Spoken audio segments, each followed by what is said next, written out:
യേശുവിൻ്റെ നിസ്സീമമായ നാമം സ്തുതിക്കപ്പെടുമാറാകട്ടെ. ഇവിടെ പ്രസ്താവിച്ച് കേട്ടതുപോലെ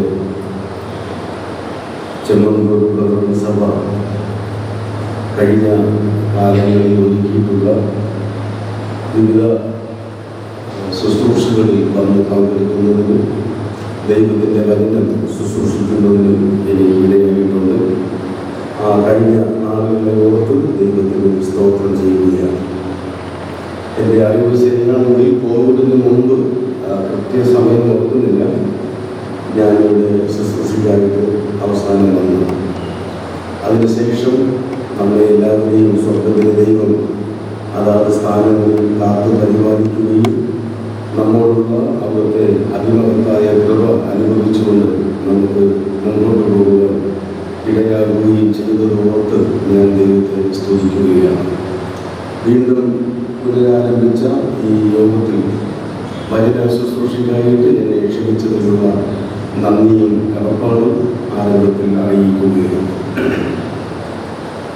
ഇവിടെ ഇരിക്കുമ്പോൾ എൻ്റെ മനസ്സിൽ കഴിഞ്ഞ നാളുകളിൽ ഇവിടെ ശുശ്രൂഷാമുഖത്ത് സഭാ നേതൃത്വത്തിൻ്റെ മുന്നിൽ നിന്നിരുന്ന ചിലരുടെ സാന്നിധ്യം ഇപ്പോഴില്ല.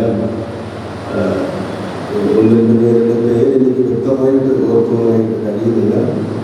നമ്മുടെ ബഹുമാനപ്പെട്ട കുഞ്ഞുച്ച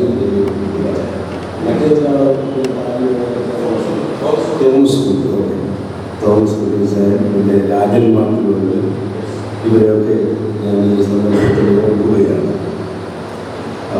പിന്നെ മറ്റ് ആരെങ്കിലും ആ നിലയിൽ വേർപെട്ടിട്ടുണ്ടോ എന്ന് എനിക്കറിയുന്നില്ല. ദൈവം ഈ വിധത്തിൽ നമ്മെ ശേഷിപ്പിക്കുന്നു. നമ്മുടെ കാക്കന്മാർ ആരംഭിച്ച് തുടർന്നു കൊണ്ടുവന്ന ശുശ്രൂഷ പ്രതിബന്ധങ്ങളുടെ നടുവിൽ നിലച്ചു പോകാതെ അനുസൃതം മുമ്പോട്ട് പോകുവാൻ സഭയെ ദൈവം സഭാ നേതൃത്വത്തിൽ ഇടയാക്കിക്കൊണ്ടിരിക്കുന്നു എന്നുള്ളതും ഓർത്ത് ഞാൻ ദൈവത്തെ സ്തുതിക്കുന്നു, സ്തോത്രം ചെയ്യുന്നു. ഈ പ്രാവശ്യത്തെ യോഗത്തിൽ എന്നെ ക്ഷണിച്ചതിലുള്ള നന്ദി വീണ്ടും അറിയിക്കുകയാണ്. ഇപ്പോൾ ശുശ്രൂഷകൾക്ക് നേതൃത്വം കൊടുക്കുന്ന പ്രിയപ്പെട്ട ദൈവദാസന്മാരെ ഓർത്ത് ദൈവത്തെ സ്തുതിക്കുന്നു. കർത്താവിദാസൻ ദാനിയേൽ വർഗീസ് അവരെയും ഓർത്ത് ഞാൻ ദൈവത്തിന് സ്തോത്രം ചെയ്യുന്നു.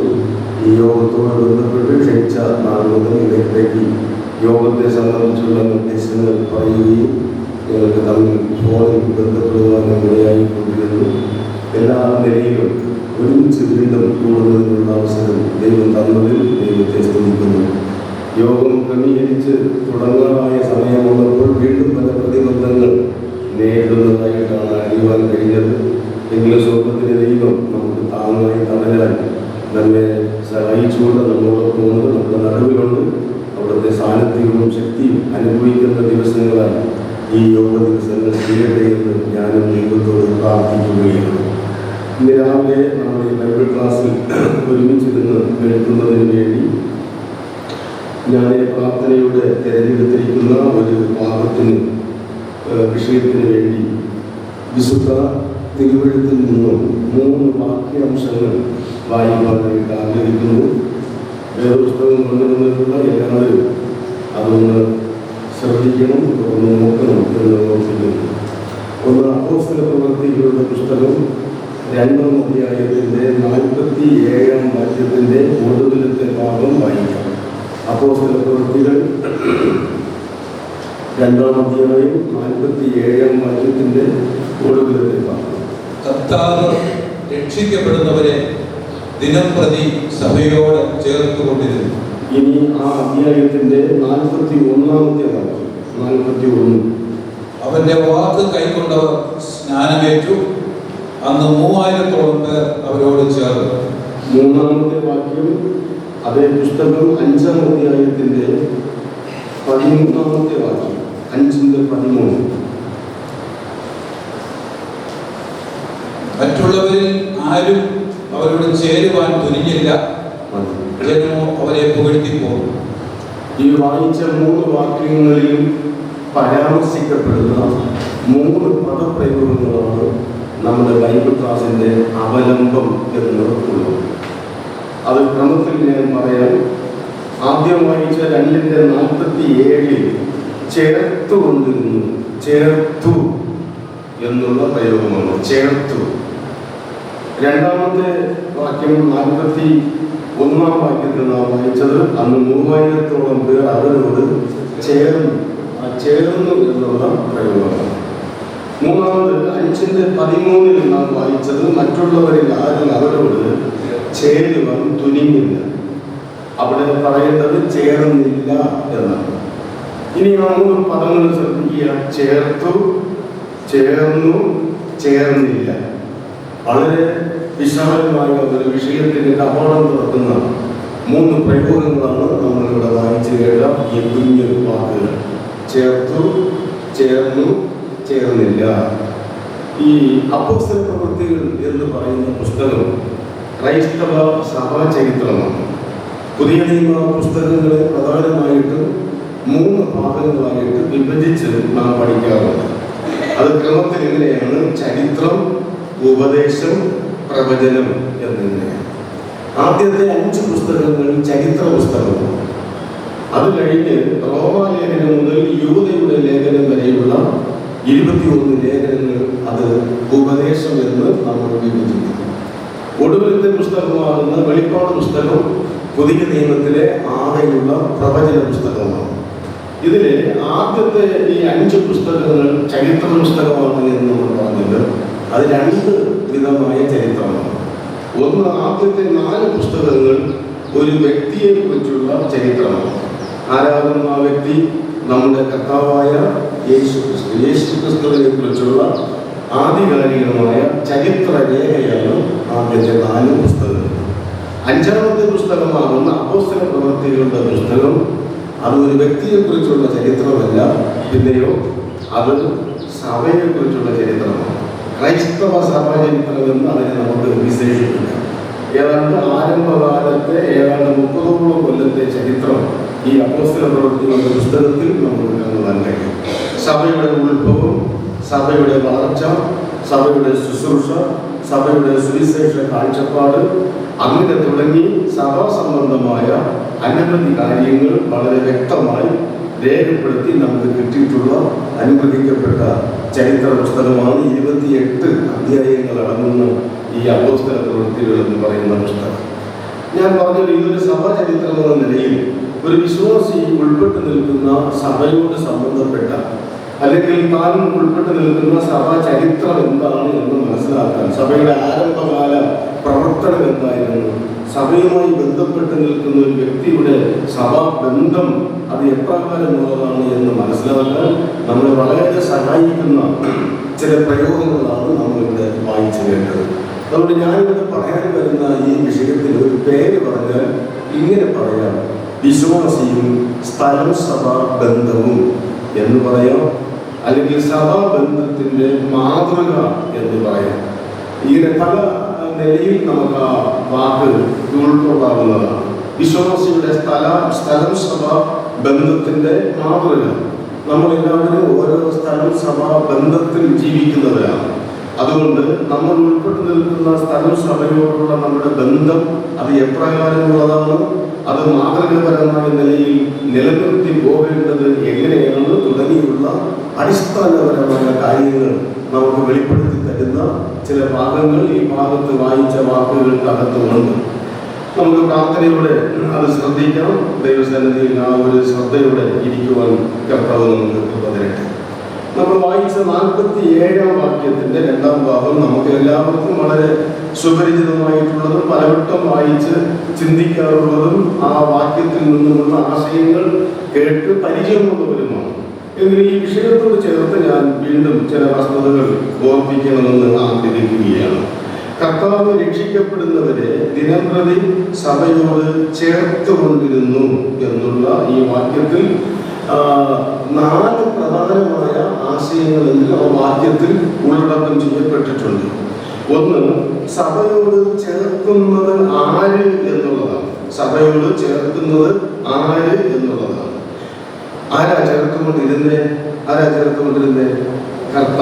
കർത്താവ് രക്ഷിക്കപ്പെടുന്നവരെ സഭയോട് ചേർത്തുകൊണ്ടിരുന്നു. ഇത് ഏത് സഭയോടാണ് ചേർത്തുകൊണ്ടിരുന്നത് ഞാൻ പിന്നീട് പറയാം. പൊതുവെ നമ്മൾ അറിയുന്ന ഒരു സത്യമാണ്, സഭയ്ക്ക് രണ്ട് തലങ്ങളുണ്ട്, രണ്ട് വശങ്ങളുണ്ട്, രണ്ട് മുഖങ്ങളുണ്ട്. ഒന്ന് സാർവത്രിക സഭ, മറ്റൊന്ന് പ്രാദേശിക സഭ. ഇതില് ഏത് സഭയോട് ചേർത്ത കാര്യമാണ് ഈ 47-ാം വാക്യത്തിൽ പറഞ്ഞിരിക്കുന്നത്? തലം സഭയോടാണോ സാർവത്രിക സഭയോടാണോ? സാർവത്രിക സഭ നമുക്ക് പിള്ളേരെ പറയുമ്പോൾ പച്ചവെള്ളം പോലെ അറിയാവുന്ന വാക്കുകളാണ്. സാർവത്രിക സഭയോട് കർത്താവ് ചേർത്ത കാര്യമാണ് ഇവിടെ പറഞ്ഞിരിക്കുന്നത്. ഇനി സാർവത്രിക സഭയോട് ആളുകളെ ചേർക്കുന്ന ആ വലിയ ഉത്തരവാദിത്വം ആർക്കാ ഉള്ളത്? ആരാ ചെയ്യുന്നത്? അത് ഞാനോ നിങ്ങളിൽ ഒരാളോ അല്ല. വ്യക്തമായി എടുത്ത് അവിടെ വെളിപ്പെടുത്തിയിട്ടുണ്ട് കർത്താവ്. ആ വാക്കിന് വളരെ പ്രസക്തിയുണ്ട്. കർത്താവാണ് അത് ചെയ്യുന്നത്, കർത്താവാണ് സഭ പണിയുന്നത്, ആ സഭയിൽ ആളുകളെ അംഗങ്ങളാക്കി ചേർക്കുന്നതും കർത്താവ് തന്നെയാണ്. മത്തായിയുടെ സുവിശേഷം 16-ാം അധ്യായം 18-ാമത്തെ വാക്യം ഈ ബന്ധത്തിൽ നമ്മൾ എടുത്തു വായിക്കേണ്ടതായ ഒരു വാക്യമാണ്. മത്തായി 16-ന്റെ 18-ാമത്തെ വാക്യം. നീ പത്രോസാകുന്നു, ഈ പാറമേൽ ഞാൻ എൻ്റെ സഭയെ പണിയും. ഞാൻ എൻ്റെ സഭയെ പണിയും. അവിടെ പണിയും എന്ന് പറഞ്ഞിരിക്കുന്ന പ്രയോഗത്തിന് വളരെ അർത്ഥവ്യാപ്തിയുണ്ട്. ആ പദം കൊണ്ട് മനസ്സിലാക്കേണ്ടത് അത് പറയുന്നത് വരെ ആ പണി തുടങ്ങിയിട്ടില്ല, അല്ലയോ?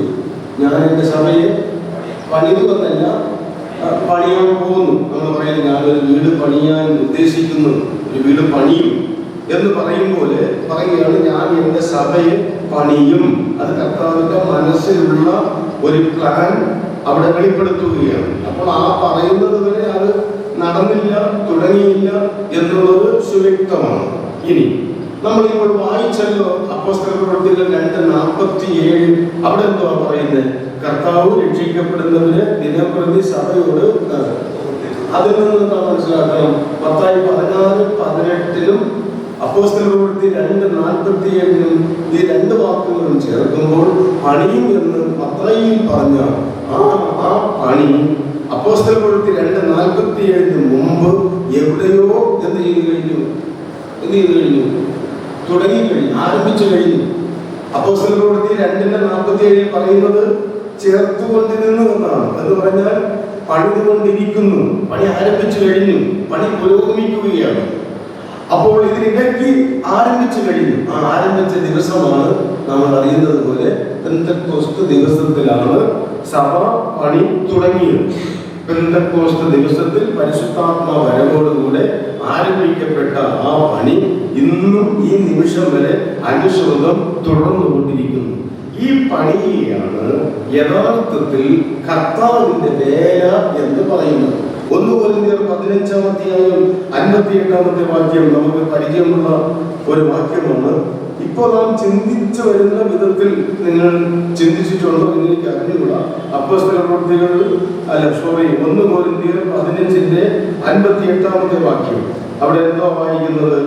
ആകയാൽ എൻ്റെ പ്രിയ സഹോദരന്മാരെ, നിങ്ങൾ ഉറപ്പുള്ളവരും കുലുങ്ങാത്തവരും നിങ്ങളുടെ പ്രയത്നം കർത്താവിൽ വ്യർത്ഥമല്ല എന്ന് അറിഞ്ഞിരിക്കയാൽ കർത്താവിന്റെ വേലയിൽ എപ്പോഴും വർദ്ധിച്ച് വരുന്നവരുമാകുവിൻ. ഇവിടെ ഈ കർത്താവിന്റെ വേല എന്ന് പറയുന്നത് എന്തോന്ന് ഉദ്ദേശിച്ച്? എന്താ കർത്താവിന്റെ വേല? ക്ലാസ് ആയതുകൊണ്ടാണ് ഞാൻ അങ്ങനെ ചോദിച്ചത്, അല്ലെങ്കിൽ ഞാൻ അങ്ങനെ പറഞ്ഞുപോലെ പോയാൽ മതി. കർത്താവിന്റെ വേല, കർത്താവിന്റെ വേലയിൽ വർദ്ധിച്ചു വരിക എന്ന് അവിടെ പറയുന്ന ആ പ്രയോഗം കൊണ്ട് പ്രധാനമായി ഉദ്ദേശിക്കുന്ന അർത്ഥമെന്താണ്? കർത്താവിന്റെ വേലയിൽ വർദ്ധിച്ചു വരിക. മത്തായി 16-ന്റെ 18 പ്രകാരം പറഞ്ഞാൽ യഥാർത്ഥത്തിൽ ഇവിടെ പറയുന്ന കർത്താവിന്റെ വേല എന്ന് പറയുന്നത് എന്താ? സഭാ രൂപീകരണം, സഭാ സ്ഥാപനം. കഥ പറയും, ഞാൻ എൻ്റെ സഭയെ പണിയും. അതൊരു കർമ്മണി പ്രയോഗമാണ്. ഞാൻ പണിയും. ഇവിടെ പറയുകയാണ്, നിങ്ങളും കർത്താവിന്റെ വേലയിൽ എന്ത് ചെയ്തു വരിക? ആ പണി കർത്താവിന്റെ സഭാ സ്ഥാപനം എന്ന കർത്താവിന്റെ വേലയിൽ ഞാനും കൂടെ കർത്താവിനോടൊപ്പം ചേർന്ന് ഒരു കൂട്ടുവേലക്കാരനായി ആ പണിയിൽ ഞാനും പങ്കാളിയായി വർദ്ധിച്ചു വരണമെന്നുള്ളതാണ്. മനസ്സിലായോ? കർത്താവിന്റെ വേല എന്ന് ഉദ്ദേശിക്കുന്നത് അതാണ്.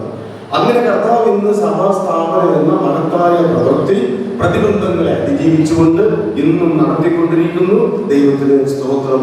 കർത്താവ് ചെയ്യുന്ന പ്രവൃത്തി അതുകൊണ്ടാണ് അപ്പോസ്തല പ്രവൃത്തികൾ 2:47 പറയുന്നത്, കർത്താവ് രക്ഷിക്കപ്പെടുന്നവരെ ദിനം പ്രതി സഭയോട് ചേർത്ത് കൊണ്ടിരിക്കുന്നു. അത് കർത്താവിന്റെ പ്രവൃത്തിയാണ്.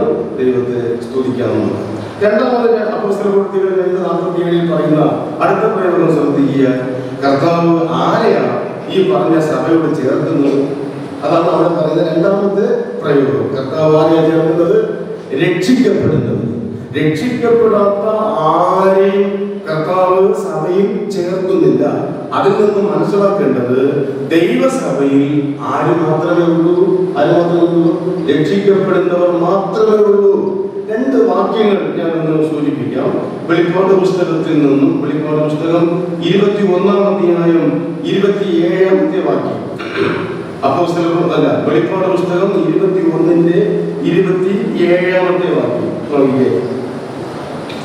കിട്ടുന്നവർക്ക് വായിക്കാം, അല്ലെങ്കിൽ ഞാൻ തന്നെ അതിന് പറയാം. കുഞ്ഞാടിന്റെ ജീവപുസ്തകത്തിൽ എഴുതിയിരിക്കുന്നവരല്ലാതെ അശുദ്ധമായത് യാതൊന്നും മ്ലേച്ഛതയും ഭോഷ്ക് പ്രവർത്തിക്കുന്നവൻ ആരും അതിൽ അല്ലാതെ ഒന്നും അതിൽ കടക്കുകയില്ല. മ്ലേച്ഛമായതും അശുദ്ധമായതും അരുതാത്തതും ഒന്നും അതിനകത്ത് കിടക്കാത്ത വിശുദ്ധിയുടെ പൂർണ്ണ നിലവിൽ നിലകൊള്ളുന്ന ഒരു മകൾ സ്ഥാപനമാണ് ദൈവത്തിന്റെ സഭ. ഇനി അടുത്ത അധ്യായം നോക്കിക്കേ, 22-ാം അധ്യായം അതിന്റെ 15-ാമത്തെ വാക്യത്തിലും ഏതാണ്ട് സമാനമായ പ്രയോഗമാണ് അദ്ദേഹം പറയുന്നത്. നായ്ക്കളും ശുദ്രക്കാരും ദുർനടപ്പുകാരും കൊലപാതകന്മാരും പിൻപാരാദികളും പോഷ്കിൽ പ്രിയപ്പെടുകയും അതിനെ പ്രവർത്തിക്കുകയും ചെയ്യുന്ന ഏവനും പുറത്ത് തന്നെ, അകത്തില്ല. അവരെല്ലാം പുറത്താണ്. ഈ അകത്ത് എന്ന് പറയുന്ന, അതായത് ദൈവസഭയുടെ അകത്ത്, അത് കെട്ടി അടയ്ക്കപ്പെട്ട ഒരു തോട്ടം എന്ന കണക്ക് ദൈവത്താൽ പരിപാലിക്കപ്പെടുന്ന, അശുദ്ധി ഒന്നും അകത്ത് കിടക്കാതെ വിശുദ്ധമായി മാത്രം സംരക്ഷിക്കപ്പെടുന്ന ഒരു മകൾ സ്ഥാപനമാണ് അത് ദൈവസഭ. അതിനകത്ത് അല്ലാത്തവർ ആരുമില്ല. ഇത് നമ്മൾ ഓർക്കണം. ഇത് പറയുമ്പോൾ ചില സംശയങ്ങളൊക്കെ സ്വാഭാവികമായി നമ്മുടെ മനസ്സിൽ വന്നേക്കാം. അങ്ങനെ പറയുമ്പോൾ തന്നെ എത്രയോ അശുദ്ധിയും അശുദ്ധമായതും അശുദ്ധനും ഒക്കെ ഉണ്ട് എന്ന് തോന്നുന്ന ചില സംശയങ്ങൾ വരാം. അത് എന്താണെന്നറിയാമോ? സഭ എന്നാൽ എന്ത് എന്നുള്ള ശരിയായ ബോധ്യവും തിരിച്ചറിവ് നമുക്ക് വന്നു കഴിഞ്ഞാൽ ഈ ചിന്ത നമ്മിൽ നിന്നും മാറി സംശയങ്ങൾ ദൂരീകരിക്കപ്പെടും. ക്രൈസ്തവ മതത്തിന്റെ കാര്യമല്ല ഇവിടെ പറയുന്നത്, ക്രൈസ്തവ സഭയുടെ കാര്യമാണ്. ക്രിസ്തീയ സഭയ്ക്കകത്ത് രക്ഷിക്കപ്പെട്ടവർ മാത്രമേ ഉള്ളൂ, അല്ലാത്തവർ ആരുമില്ല. എന്നാൽ മതത്തിനകത്ത് എല്ലാ വിഭാഗത്തിലും പെട്ട, എല്ലാ തരത്തിലും സ്വഭാവത്തിലും പെട്ട സകലമായ ആളുകളും ഉള്ള ഒരു താവളമാണ് മതം. ആ മതത്തിൽ നിന്നുമാണ് കർത്താവ് തെരഞ്ഞെടുത്ത് വേർതിരിച്ച് സഭയ്ക്കകത്ത് ആക്കുന്നത്. സഭ എന്ന വാക്കുകൊണ്ട് തന്നെ നമ്മൾ എന്തോ ഉദ്ദേശിക്കുന്നത്? സഭ എന്ന പദത്തിന്റെ മൂലപ്രയോഗമൊക്കെ നമ്മൾ പഠിച്ചിട്ടുള്ളതല്ലയോ? എന്തുവാ സഭ എന്ന വാക്കിന്റെ മൂല പദം എന്ന് പറയുന്നത്? എക്ലേസിയ എന്ന് പറഞ്ഞാൽ എന്തുവാ? പൊതുവെ നമ്മൾ പറയാറുണ്ട് വിളിച്ചു വേർതിരിക്കപ്പെട്ടവരുടെ കൂട്ടം. അത് കുറച്ചുകൂടെ ഒരു വിശാലമായി കേൾക്കേണ്ടതായിട്ടുണ്ട്. ദൈവം സുവിശേഷത്താൽ ഒരു പ്രത്യേക ഉദ്ദേശത്തോടുകൂടെ ലോകത്തിൽ നിന്നും വിളിച്ച് വേർതിരിക്കപ്പെട്ട ആളുകളുടെ കൂട്ടമാണ് ദൈവസഭ. ഞാനത് ഒന്നും കൂടി പറയാം. ദൈവം സുവിശേഷത്താൽ ഒരു പ്രത്യേക ഉദ്ദേശത്തോടുകൂടെ ലോകത്തിൽ നിന്നും വിളിച്ച് വേർതിരിക്കപ്പെട്ട ആളുകളുടെ കൂട്ടമാണ് ദൈവസഭ. ആ കൂട്ടത്തിനകത്ത് രക്ഷിക്കപ്പെട്ടവർ മാത്രമേ ഉള്ളൂ, അല്ലാത്ത ഒരു വ്യക്തിയും അതിനകത്തില്ല. മതത്തിന്റെ കാര്യമല്ല നമ്മളിവിടെ പറയുന്നതെന്ന് വീണ്ടും ഞാൻ ഓർമ്മിക്കട്ടെ. അപ്പോൾ കർത്താവാണ് ആ സഭയെ പണിയുന്നത്. രക്ഷിക്കപ്പെടുന്നവർ മാത്രമാണ് ആ സഭയിലെ അംഗങ്ങൾ എന്ന് പറയുന്നത്. ഇനി മൂന്നാമത് ആ വാക്യത്തിൽ പറയുന്ന മറ്റൊരു പ്രയോഗം നോക്കിക്കേ. ഏത് ദിവസമാണ് കർത്താവ് സഭയിൽ ആളുകളെ ചേർക്കുന്നത്? ഏത് ദിവസമാണ് കർത്താവ് രക്ഷിക്കപ്പെടുന്നവരെ ദിനം പ്രതി, അല്ലാതെ വർഷാന്ത്യ യോഗത്തിലല്ല, ഈ മാസത്തിന്റെ തുടക്ക ദിവസത്തിലല്ല, മലയാള മാസത്തിന്റെ ആദ്യ ദിവസത്തിലല്ല, അല്ലെങ്കിൽ വീക്കെൻഡിലല്ല. അതിന് പ്രത്യേക ആണ്ട്, മാസം, തീയതി ഒന്നുമില്ല. ദിനം പ്രതി എല്ലാ ദിവസവും നമ്മൾ അറിയുന്നുണ്ടോ? ഇന്ന് പകൽക്കാലം കർത്താവ് ഇതിനകം തന്നെ ചിലരെ ഈ സഭയിൽ എന്താ ചേർത്ത് കഴിഞ്ഞ് 100% ഉറപ്പായ ഒരു കാര്യമാണ്. അതിന് മഴ തടസ്സമല്ല, വെയിൽ തടസ്സമല്ല, രോഗം തടസ്സമല്ല, സ്ഥലം തടസ്സമല്ല, രാവ് പകലെന്ന് വ്യത്യാസമില്ല. എല്ലാ ദിവസവും.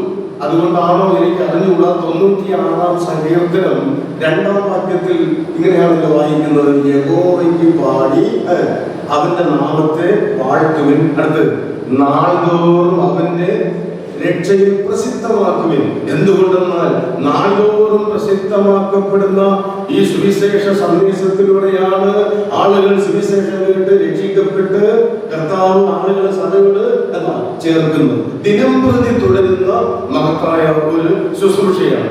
അതുകൊണ്ട് ദിനം പ്രതി സുവിശേഷത്തിന്റെ സാക്ഷികളാകുവാനുള്ള വലിയ ഉത്തരവാദിത്വം ദൈവജനത്തിനുണ്ട് എന്ന് മാത്രം തൽക്കാലം ഓർപ്പിക്കുകയാണ്. അപ്പോൾ കർത്താവാണ് ആളുകളെ ചേർക്കുന്നത്. കർത്താവ് രക്ഷിക്കപ്പെടുന്നവരെയാണ് ചേർക്കുന്നത്. കർത്താവ് രക്ഷിക്കപ്പെടുന്നവരെ എല്ലാ ദിവസവും ചേർത്തുകൊണ്ടിരിക്കുന്നു. ഇടതടവില്ലാതെ ആരംഭിച്ച അന്ന് മുതൽ എല്ലാ പ്രതികൂലങ്ങളെയും അതിജീവിച്ചുകൊണ്ട് തുടരുന്ന ഒരു മകൾ പ്രസ്ഥാനമാണ് ദൈവസഭാ സ്ഥാപനം. കർത്താവ് ഇങ്ങനെ പറഞ്ഞല്ലോ, ഞാൻ എന്റെ സഭയെ പണി. അടുത്ത വാക്കിൽ എന്താ പറഞ്ഞത്? പാതാള ഗോപുരങ്ങൾ അതിൽ നിന്ന് വേറൊരു സത്യമുണ്ട്. പാതാള ഗോപുരങ്ങൾ, അതായത് സാത്താന്യ ശക്തികൾ ആ പണിയെ തടസ്സം ചെയ്യുന്നതിന് അവരാലാകുന്നത് ശ്രമിച്ചുകൊണ്ടിരിക്കുന്നു, ശ്രമിച്ചിട്ടുണ്ട്, മേലാലും അത് സംഭവിക്കും. പക്ഷേ പ്രതിബന്ധങ്ങൾ ഒരു ഭാഗത്ത് ഉണ്ടായിരിക്കും, തടസ്സങ്ങൾ ഒരു ഭാഗത്ത് ഉണ്ടായിരിക്കും. അവയെ അതിജീവിച്ചുകൊണ്ട് ഈ പ്രവൃത്തി തടസ്സം ചെയ്ത് തടുത്തു നിർത്തുവാൻ, അവയെ തടുത്ത് പണി തുടരാതെ ബന്ധിച്ചു കളയാൻ ആർക്കും കഴിയുകയില്ല. ദൈവത്തിന് സ്തോത്രം. ഇനി 4-ാമത്തെ പ്രയോഗത്തിലേക്ക് വരാം. അങ്ങനെ കർത്താവ് രക്ഷിക്കപ്പെടുന്നവരെ ദിനം പ്രതി സഭയോട് ചേർത്തുകൊണ്ടിരിക്കുന്നു. ഇനി എവിടെ ചേർത്തെന്നുള്ള ഒരു പ്രയോഗമുണ്ടല്ലോ. എവിടെ ചേർത്ത്? സഭയോട് ചേർത്ത്. സഭ, ആ 2 അക്ഷരമുള്ള വാക്കാണ് എടുത്ത് പിന്നെയും പറഞ്ഞിരിക്കുന്നത്. സഭയോട് ചേർത്ത്. ഏത് സഭ എന്ന് പറഞ്ഞിട്ടുണ്ടോ? ഏത് സഭയോട് ചേർത്തെന്ന് പറഞ്ഞിട്ടുണ്ടോ? എല്ലാവരും പേടിച്ചിരിക്കുമ്പോഴായിരിക്കുന്നത്. ഏത് സഭയോട് ചേർത്തു എന്ന് പറഞ്ഞിട്ടുണ്ടോ? ഇല്ല. പിന്നെ ഏത് സഭയോടായിരിക്കാം ചേർത്ത്? ഏതായാലും ഒരു കാര്യം ഉറപ്പാണ്, ഒരു സഭയുടെയും പേര് അവിടെ പറയാനുള്ളതാണ്. പറഞ്ഞില്ലെങ്കിൽ പോലും ഇത് ഞങ്ങളാണ് എന്ന് ഇവിടെ അവകാശപ്പെടുന്ന ഒരുപാട് ആളുകളുണ്ട്. ആ പറയുന്നത് ഞങ്ങളാണ്, ഞങ്ങൾ മാത്രമാണ് എന്ന നിലയിൽ അവകാശപ്പെടുന്ന അനേകം ആളുകളുണ്ട്. ഒരു സഭയോട്, പ്രഥമ സഭയോട് ചേർത്തെന്നല്ല അവിടെ പറയുന്നത്, പെന്തക്കോസ്ത് സഭയോട് ചേർത്തെന്നല്ല അവിടെ പറഞ്ഞിരിക്കുന്നത്. ഭൂമിയിലുള്ള ഏതെങ്കിലും ഒരു നാമത്തിൽ അറിയപ്പെടുന്ന ഒരു സഭയുടെയും കാര്യം അവിടെ പറഞ്ഞിട്ടില്ല. സഭ എന്ന വാക്ക് മാത്രമേ അവിടെ ഉപയോഗിച്ചിട്ടുള്ളൂ. സഭയോട് ചേർത്ത്. ഇനി നമ്മൾ അപ്പോസ്തല പ്രവൃത്തികൾ വായിച്ചു വരുമ്പോൾ മുമ്പോട്ട് പോകുമ്പോഴെല്ലാം ഈ പ്രയോഗം തന്നെ തുടരുന്നുണ്ട്. സഭ സഭ സഭ എന്ന്. ലേഖനങ്ങളിലേക്ക് വരുമ്പോൾ പിന്നെ നമ്മൾ വായിക്കുന്നത് സഭ എന്ന പ്രയോഗത്തെ ഏതെങ്കിലും ആ സഭ നിലകൊള്ളുന്ന ഏതെങ്കിലും ഒരു സ്ഥലത്തോട് ചേർത്ത് പറഞ്ഞിട്ടുണ്ട്. ഉദാഹരണം കൊരിന്തിലെ സഭ, പിന്നെ ഫിലിപ്പിയിലെ സഭ, തെസ്സലോനിക്കയിലെ സഭ എന്ന് പറഞ്ഞാൽ കർത്താവ് സ്ഥാപിച്ചതും ആരംഭിച്ച് തുടർന്നുകൊണ്ടിരിക്കുന്നതുമായ ഈ സഭ എവിടെയാണോ കുടികൊള്ളുന്നത് ആ സ്ഥലത്തെ പേരും കൂടെ സഭയോട് ചേർത്ത് പറയുന്നു. അതാണ് സ്ഥലത്തിന്റെ നാമം കൂടെ ചേർത്ത് പറഞ്ഞിട്ടുള്ളത്. അല്ലാതെ ഇന്ന് നമ്മൾ കാണുന്ന പേരുകളുടെ ഉത്ഭവവും അത് എങ്ങനെ വന്നു എന്നൊക്കെയുള്ള കാര്യങ്ങൾ ഇപ്പോൾ ഇവിടെ ഞാൻ പറയാനായിട്ട് ഉദ്ദേശിക്കുന്നില്ല. മാത്രമല്ല, നേരത്തെ ഞാൻ പറഞ്ഞു, ഈ 42:47 പറയുന്നത് ഒരു സാർവത്രിക സഭയാണ്. അതായത് ലോകത്തിൽ എവിടെയുമുള്ള കഴിഞ്ഞ കാലങ്ങളിൽ ജീവിച്ചിരുന്നവരും ഇപ്പോൾ ജീവിച്ചിരിക്കുന്നവരും ഇനി ജനിച്ച് ജീവിപ്പാൻ ദൈവം അവസരം കൊടുത്താൽ അവരിലും ഈ സഭയിൽ പെടേണ്ടവരായിട്ട് ആരെങ്കിലും ഉണ്ടെങ്കിൽ അവരുമൊക്കെ ഭൂത, വർത്തമാന, ഭാവി 3 കാലങ്ങളിലുമുള്ള മുഴുവൻ ആളുകളും ചേർന്ന് വരുന്ന ഒരു സ്ഥാപനമാണ് ഈ സാർവത്രിക സഭയിലുള്ളത്. ആ സഭയോട് കർത്താവ് ചേർത്ത കാര്യമാണ് ഇവിടെ പറയുന്നത്. ഇനി ആ ചേർത്തു എന്ന് പറയുന്ന പ്രയോഗം വളരെ ശ്രദ്ധിക്കണം. ചേർന്നതല്ല, ശ്രദ്ധിക്കുക, സാർവത്രിക സഭയോട് ഒരാൾ ചേരുകയല്ല, പിന്നെയോ കർത്താവ് ചേർക്കുകയാണ്. ഞാൻ എന്റെ ഇഷ്ടത്തിന് ചേരുന്നതല്ല, എന്നെ കർത്താവ് ചേർത്തതാണ്. അതിന് ഞാൻ എന്റെ ഭാഗത്തുനിന്നൊന്നും ചെയ്തതെന്ന് വേണമെങ്കിൽ ആശയത്തിന് വേണ്ടി പറയാം. ഞാൻ എന്ത് ചെയ്തു? രക്ഷിക്കപ്പെട്ടു. ഇനി ആ രക്ഷിക്കപ്പെട്ടു എന്ന് പറയുന്നത് തന്നെ എന്റേതായ ഒരു പ്രവൃത്തിയല്ല, അതിലും ദൈവത്തിന്റെ പ്രവൃത്തിയാണ്. അതും ദൈവത്തിന്റെ പ്രവൃത്തിയാണ്. അതിനെങ്ങനെ പറയാം? എന്നെ രക്ഷിക്കപ്പെടുത്തി, എന്നെ വീണ്ടെടുത്ത് കർത്താവ് ഈ സഭയോട് ചേർത്തു. എനിക്ക് അതിനകത്ത് തലനാരിക്കുള്ള പ്രവൃത്തി ഇല്ല എന്നുള്ളതാണ് യഥാർത്ഥ വസ്തുത. അപ്പൊ ഞാൻ ഈ 3 പദങ്ങളിൽ ഒരു പദത്തിന്റെ ഒരു ചെറിയ വിശദീകരണം പറഞ്ഞതേ ഉള്ളൂ.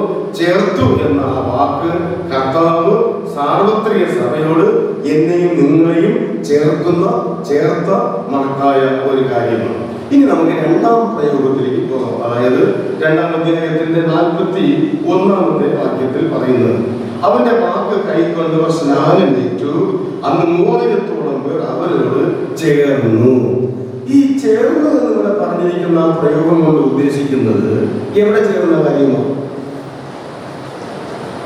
ഇത് സാർവത്രിക സഭയോട് ചേർന്ന കാര്യമാണോ? ആണോ? ഇത് സ്ഥലം സഭയോട് ചേർന്ന കാര്യം, പ്രാദേശിക സഭയോട് ചേർന്ന കാര്യം, യെരുശലേം സഭയോട് ചേർന്ന കാര്യം. ആ വാക്ക് പറയുമ്പോഴുണ്ടോ അത് ചേർത്തു എന്നല്ല, പിന്നെ ചേർന്നു. ഈ സാർവത്രിക സഭയോട് ചേരുന്ന ആളിന് എന്താ അടിസ്ഥാനമായ യോഗ്യത എന്ന് പറയുന്നത്? ആ വാക്യത്തിൽ തന്നെ ഉണ്ടെന്ന് രക്ഷിക്കപ്പെടുന്നവരെയാണ് സാർവത്രിക സഭയോട് ചേർക്കുന്നത്. എന്നാൽ സ്ഥലം സഭയോട് ചേരുവാൻ, ഇങ്ങനെ പറയാം, ചെമ്മന്തൂര് സഭയോട് ചേരുവാൻ എന്ന് ഞാൻ ഉദ്ദേശിച്ചത് സാർവത്രിക സഭയാണ്, സ്ഥലം സഭയാണ്, പ്രാദേശിക സഭയാണ്. അപ്പൊ ചെമ്മന്തൂര് പ്രാദേശിക സഭയോട് ചേരുവാൻ രക്ഷിക്കപ്പെട്ടാൽ മാത്രം പോരാ. ആ വാക്ക് കണ്ടു, അവന്റെ വാക്ക് കൈക്കൊണ്ടവർ സ്നാനമേറ്റു, അന്ന് 3000-ഓളം പേർ അവരോട് ചേർന്നു. അഥവാ പ്രാദേശിക സഭയോട് ചേരുവാൻ കുറഞ്ഞ പക്ഷം 3 കാര്യങ്ങളെങ്കിലും അവർ ചെയ്തു എന്നാണ് അതിന്റെ സാരം. എന്തൊക്കെയാണ് 3 കാര്യങ്ങൾ എന്ന് പറയുന്നത്?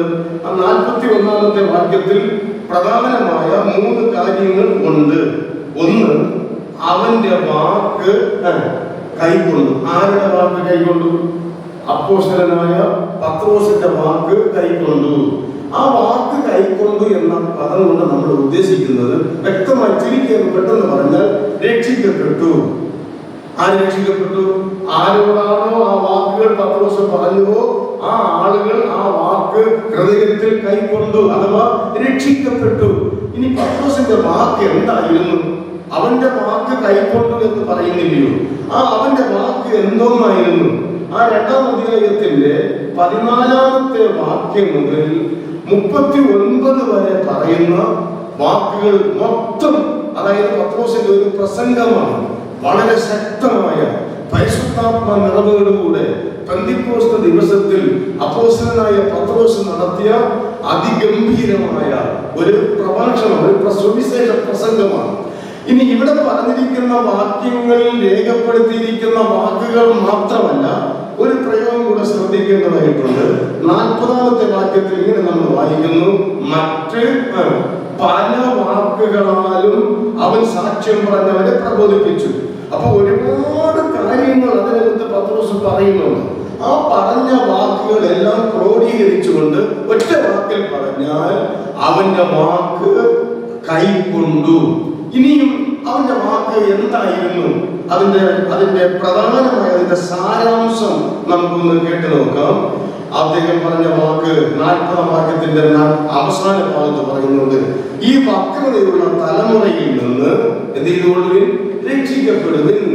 കർത്താവായ യേശുക്രിസ്തുവിന്റെ ക്രൂശുമരണത്തിന് കാരണമായ കാര്യങ്ങൾ, ക്രൂശുമരണത്തിന് ശേഷം നടന്ന സംഭവങ്ങൾ മുതലായ കാര്യങ്ങളെല്ലാം വളരെ വ്യക്തമായി കൂടി നിൽക്കുന്ന യഹൂദന്മാരോട് അദ്ദേഹം ശക്തമായ നിലയിൽ ആ സമയത്ത് നടന്ന സംഭവങ്ങളെ സാക്ഷിയാക്കിക്കൊണ്ട് ദൈവത്തിന്റെ വചനം കേട്ടു നിന്നവരോട് അദ്ദേഹം പറഞ്ഞിട്ട് ഉപസംഹരിക്കുമ്പോൾ പറയുകയാണ്, അല്ലയോ പ്രിയ സഹോദരി സഹോദരന്മാരെ, അതുകൊണ്ട് നിങ്ങൾ യേശു ക്രിസ്തുവിൽ വിശ്വസിച്ച് ഈ തലമുറയിൽ നിന്ന് മാറിപ്പോകുക, വിട്ടുപോകുക, നിങ്ങൾ രക്ഷിക്കപ്പെടുക, യേശു ക്രിസ്തുവിനെ ഹൃദയത്തിലേക്ക് സ്വീകരിക്കുക എന്നുള്ള പച്ചയായ സുവിശേഷം അദ്ദേഹം അവിടെ പറഞ്ഞു.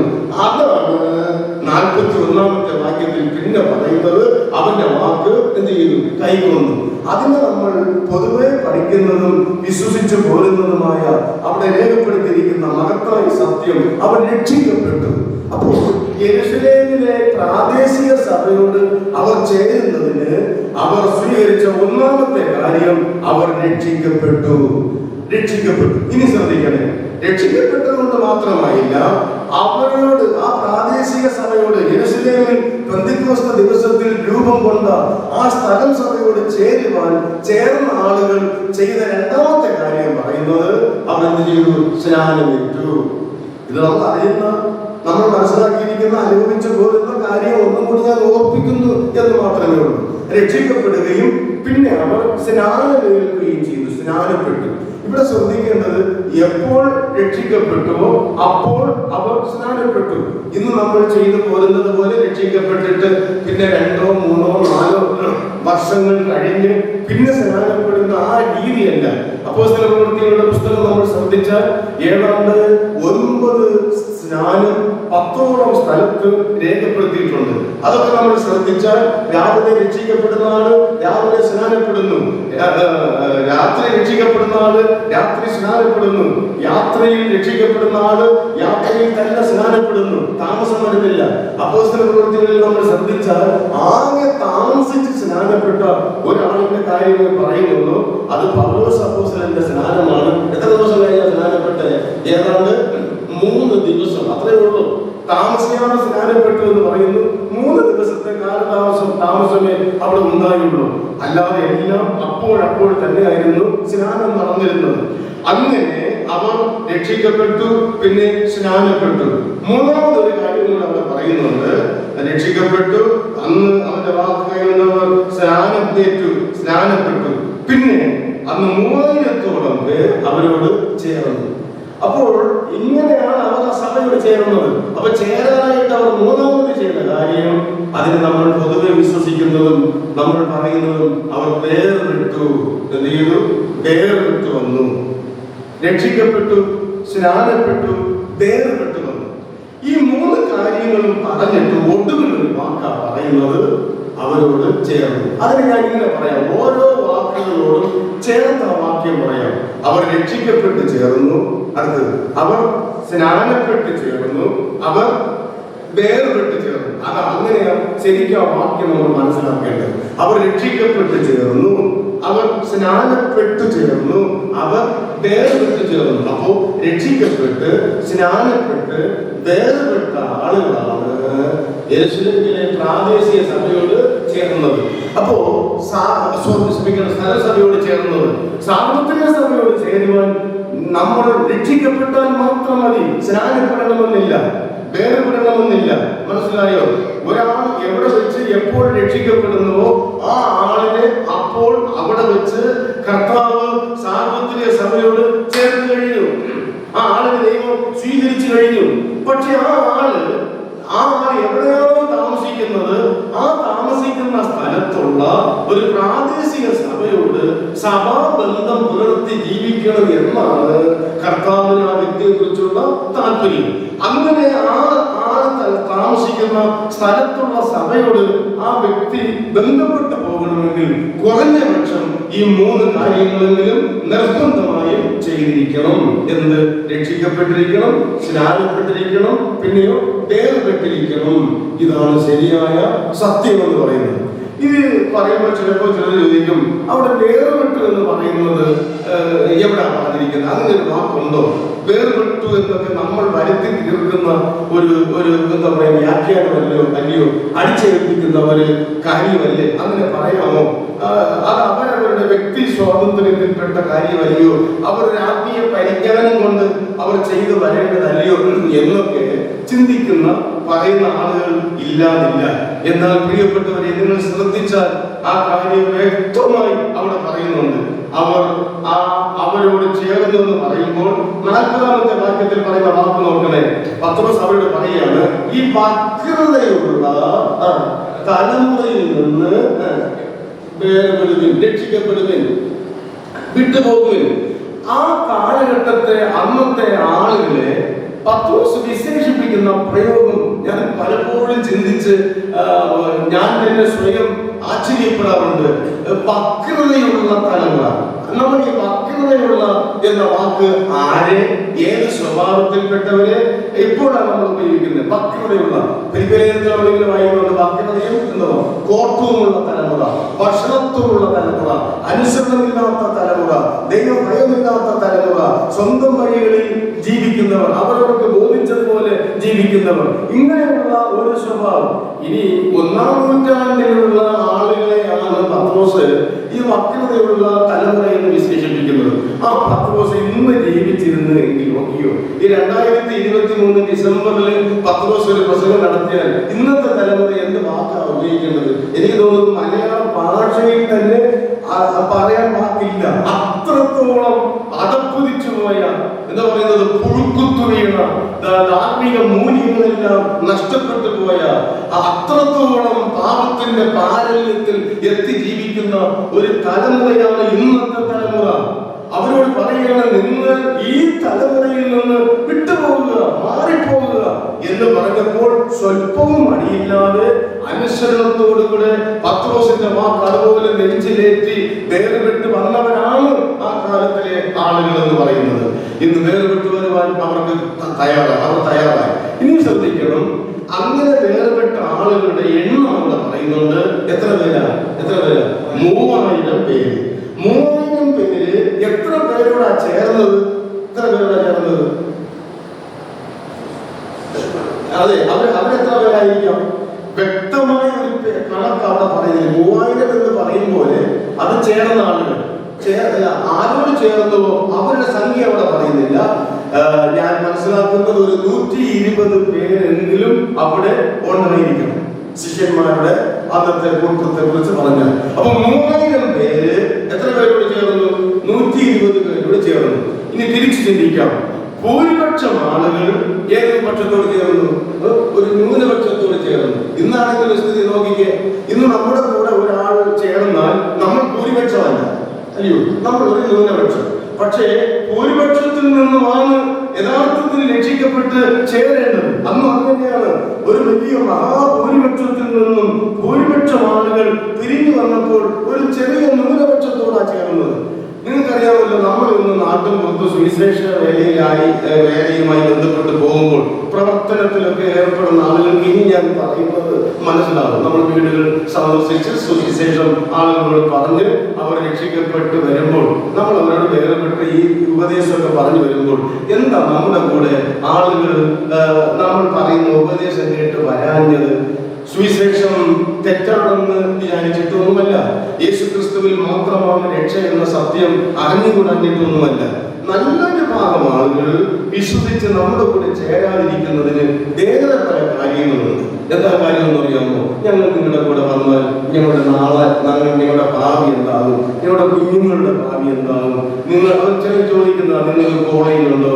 ഞങ്ങൾ വന്നാൽ ഞങ്ങളുടെ മക്കൾക്ക് അഡ്മിഷൻ കിട്ടുമോ? നിങ്ങൾക്ക് സംവരണമുണ്ടോ? നിങ്ങൾക്ക് ജോലി സാധ്യതയുണ്ടോ? നിങ്ങൾക്ക് എവിടെ കോളേജ് ഉള്ളത്? നിങ്ങളുടെ ഹെഡ് ഓഫീസ് ഏതാണ്? നിങ്ങളുടെ ബിഷപ്പ് ആരാണ്? അല്ല, ബ്രദറുകാർക്ക് എത്ര ജോലി സംവരണമുള്ളത്? അല്ലയോ, പിന്നെ കുറഞ്ഞ പക്ഷം ഞങ്ങളെ അങ്ങോട്ടൊക്കെ ചോദിക്കും, നിങ്ങൾക്ക് കാണുണ്ടോ? പള്ളി സഭാകളുണ്ടോ? ഇവിടെ തിരിച്ചാണോ? സെമിത്തേരി ഉണ്ടോ? ഇതൊക്കെ ആളുകൾ ചോദിക്കുമ്പോൾ ആ ചോദ്യത്തിൽ നമ്മളത് എന്താ പറയാ, തള്ളിക്കളയാൻ പറ്റുന്നതല്ല. സ്വാഭാവികമായി ഏതൊരു മനുഷ്യനും അത് ആഗ്രഹിക്കുന്നതാണ്.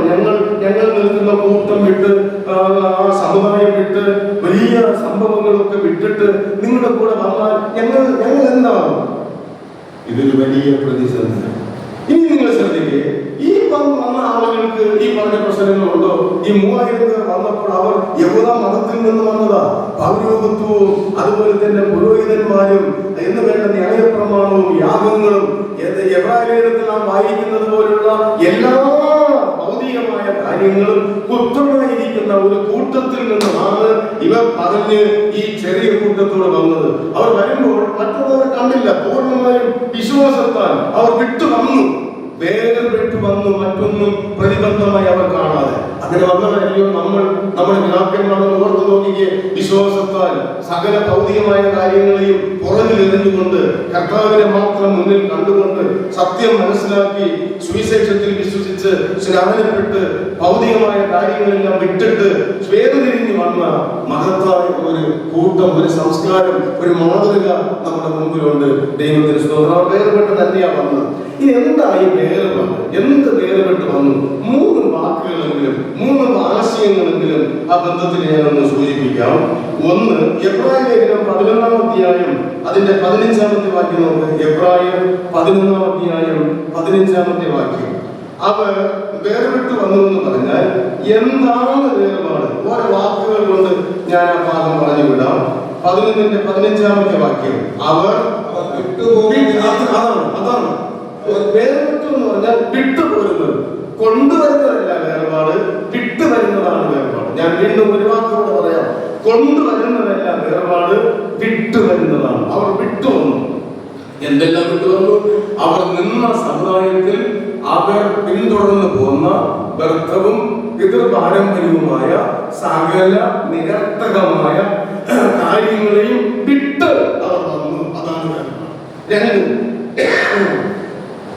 സംഖ്യാപുസ്തകം 23-ാം അധ്യായം 7-ാമത്തെ വാക്യം. നമ്മളെപ്പോഴും വായിച്ച് കേൾക്കുന്ന സുപരിചിതമായ ഒരു വാക്യമാണ്. സംഖ്യാപുസ്തകം 23-ന്റെ 7-ാമത്തെ വാക്യം.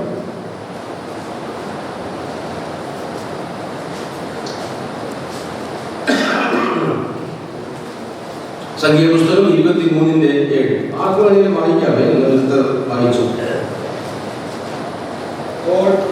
അവൻ സുഭാഷിതം ചൊല്ലി തുടങ്ങിയത്, ബാലാക്ക് എന്നെ അരാമിൽ നിന്നും മോവാബ് രാജാവ് പൂർവ്വ പർവ്വതങ്ങളിൽ നിന്നും വരുത്തി ചെന്ന് യാക്കോബിനെ ശപിക്കാം എന്ന് ഇസ്രായേലിനെ പ്രാകുക എന്ന് പറഞ്ഞു.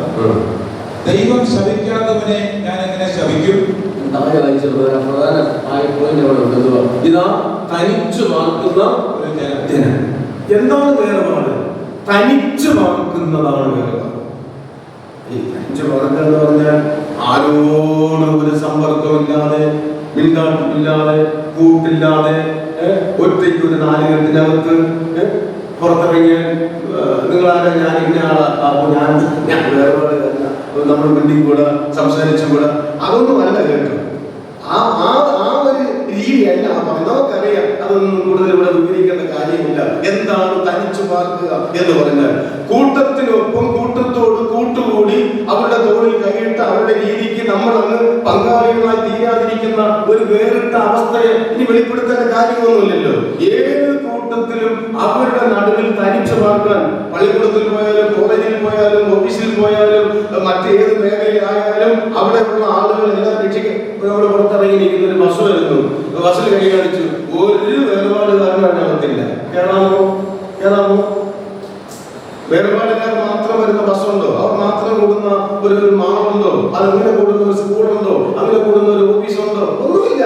എല്ലാ ആളുകളും ജീവിക്കുന്ന ഒരു ലോകത്തിൽ നമ്മൾ ജീവിക്കുന്നു. പക്ഷേ അവരുടെ ഇടയിൽ നമ്മൾ പാർക്കുമ്പോൾ അവരിൽ ഒരാളാകാതെ അവരുടെ ഇടയിൽ ഒരു വേറിട്ട ജീവിതം, ഒരു വ്യത്യസ്തമായ ജീവിതം നയിക്കാനായിട്ട്, കാഴ്ചവെക്കാനായിട്ട് നമുക്ക് കഴിയും. അതാണ് ഈ തനിച്ചു പാർക്കുക എന്ന് പറയുന്നത്. ഒരു വ്യത്യസ്തത നമ്മുടെ ഭാവത്തിൽ, രൂപത്തിൽ, ഉടുപ്പിൽ, പെരുമാറ്റത്തിൽ, സംഭാഷണത്തിൽ, ജീവിത ശൈലിയിൽ, ജീവിതവുമായി ബന്ധപ്പെട്ട സമസ്ത മേഖലയിലും ഒരു വേറിട്ട അവസ്ഥ, ഒരു വ്യത്യസ്തമായ ഒരു രീതി ഒരു വിശ്വാസിക്ക് വെളിപ്പെടുത്താനായിട്ട് കഴിയുന്നതാണ് തനിച്ചു പാർക്കുക എന്ന വാക്കുകൊണ്ട് ഞാൻ ഉദ്ദേശിക്കുന്നത്. മൂന്നാമത്, ഒന്ന് വിട്ടുവരുന്നതാണ് വേർപാട്, 2 തനിച്ചു പാർക്കുന്നതാണ് വേർപാട്, 3 2 കൊരിന്ത്യർ 6-ാം അധ്യായം 16-ാമത്തെ വാക്യത്തിന്റെ 2ാമത്തെ 28 കോമയിൽ കിടക്കുന്ന ഭാഗമാണ്. 2 കൊരിന്ത്യർ 6-ാം അധ്യായം 16-ാം വാക്യത്തിന്റെ 2-ാമത്തെ ഭാഗം. ആകെ അവരുടെ നടുവിൽ നിന്ന് പുറപ്പെട്ട്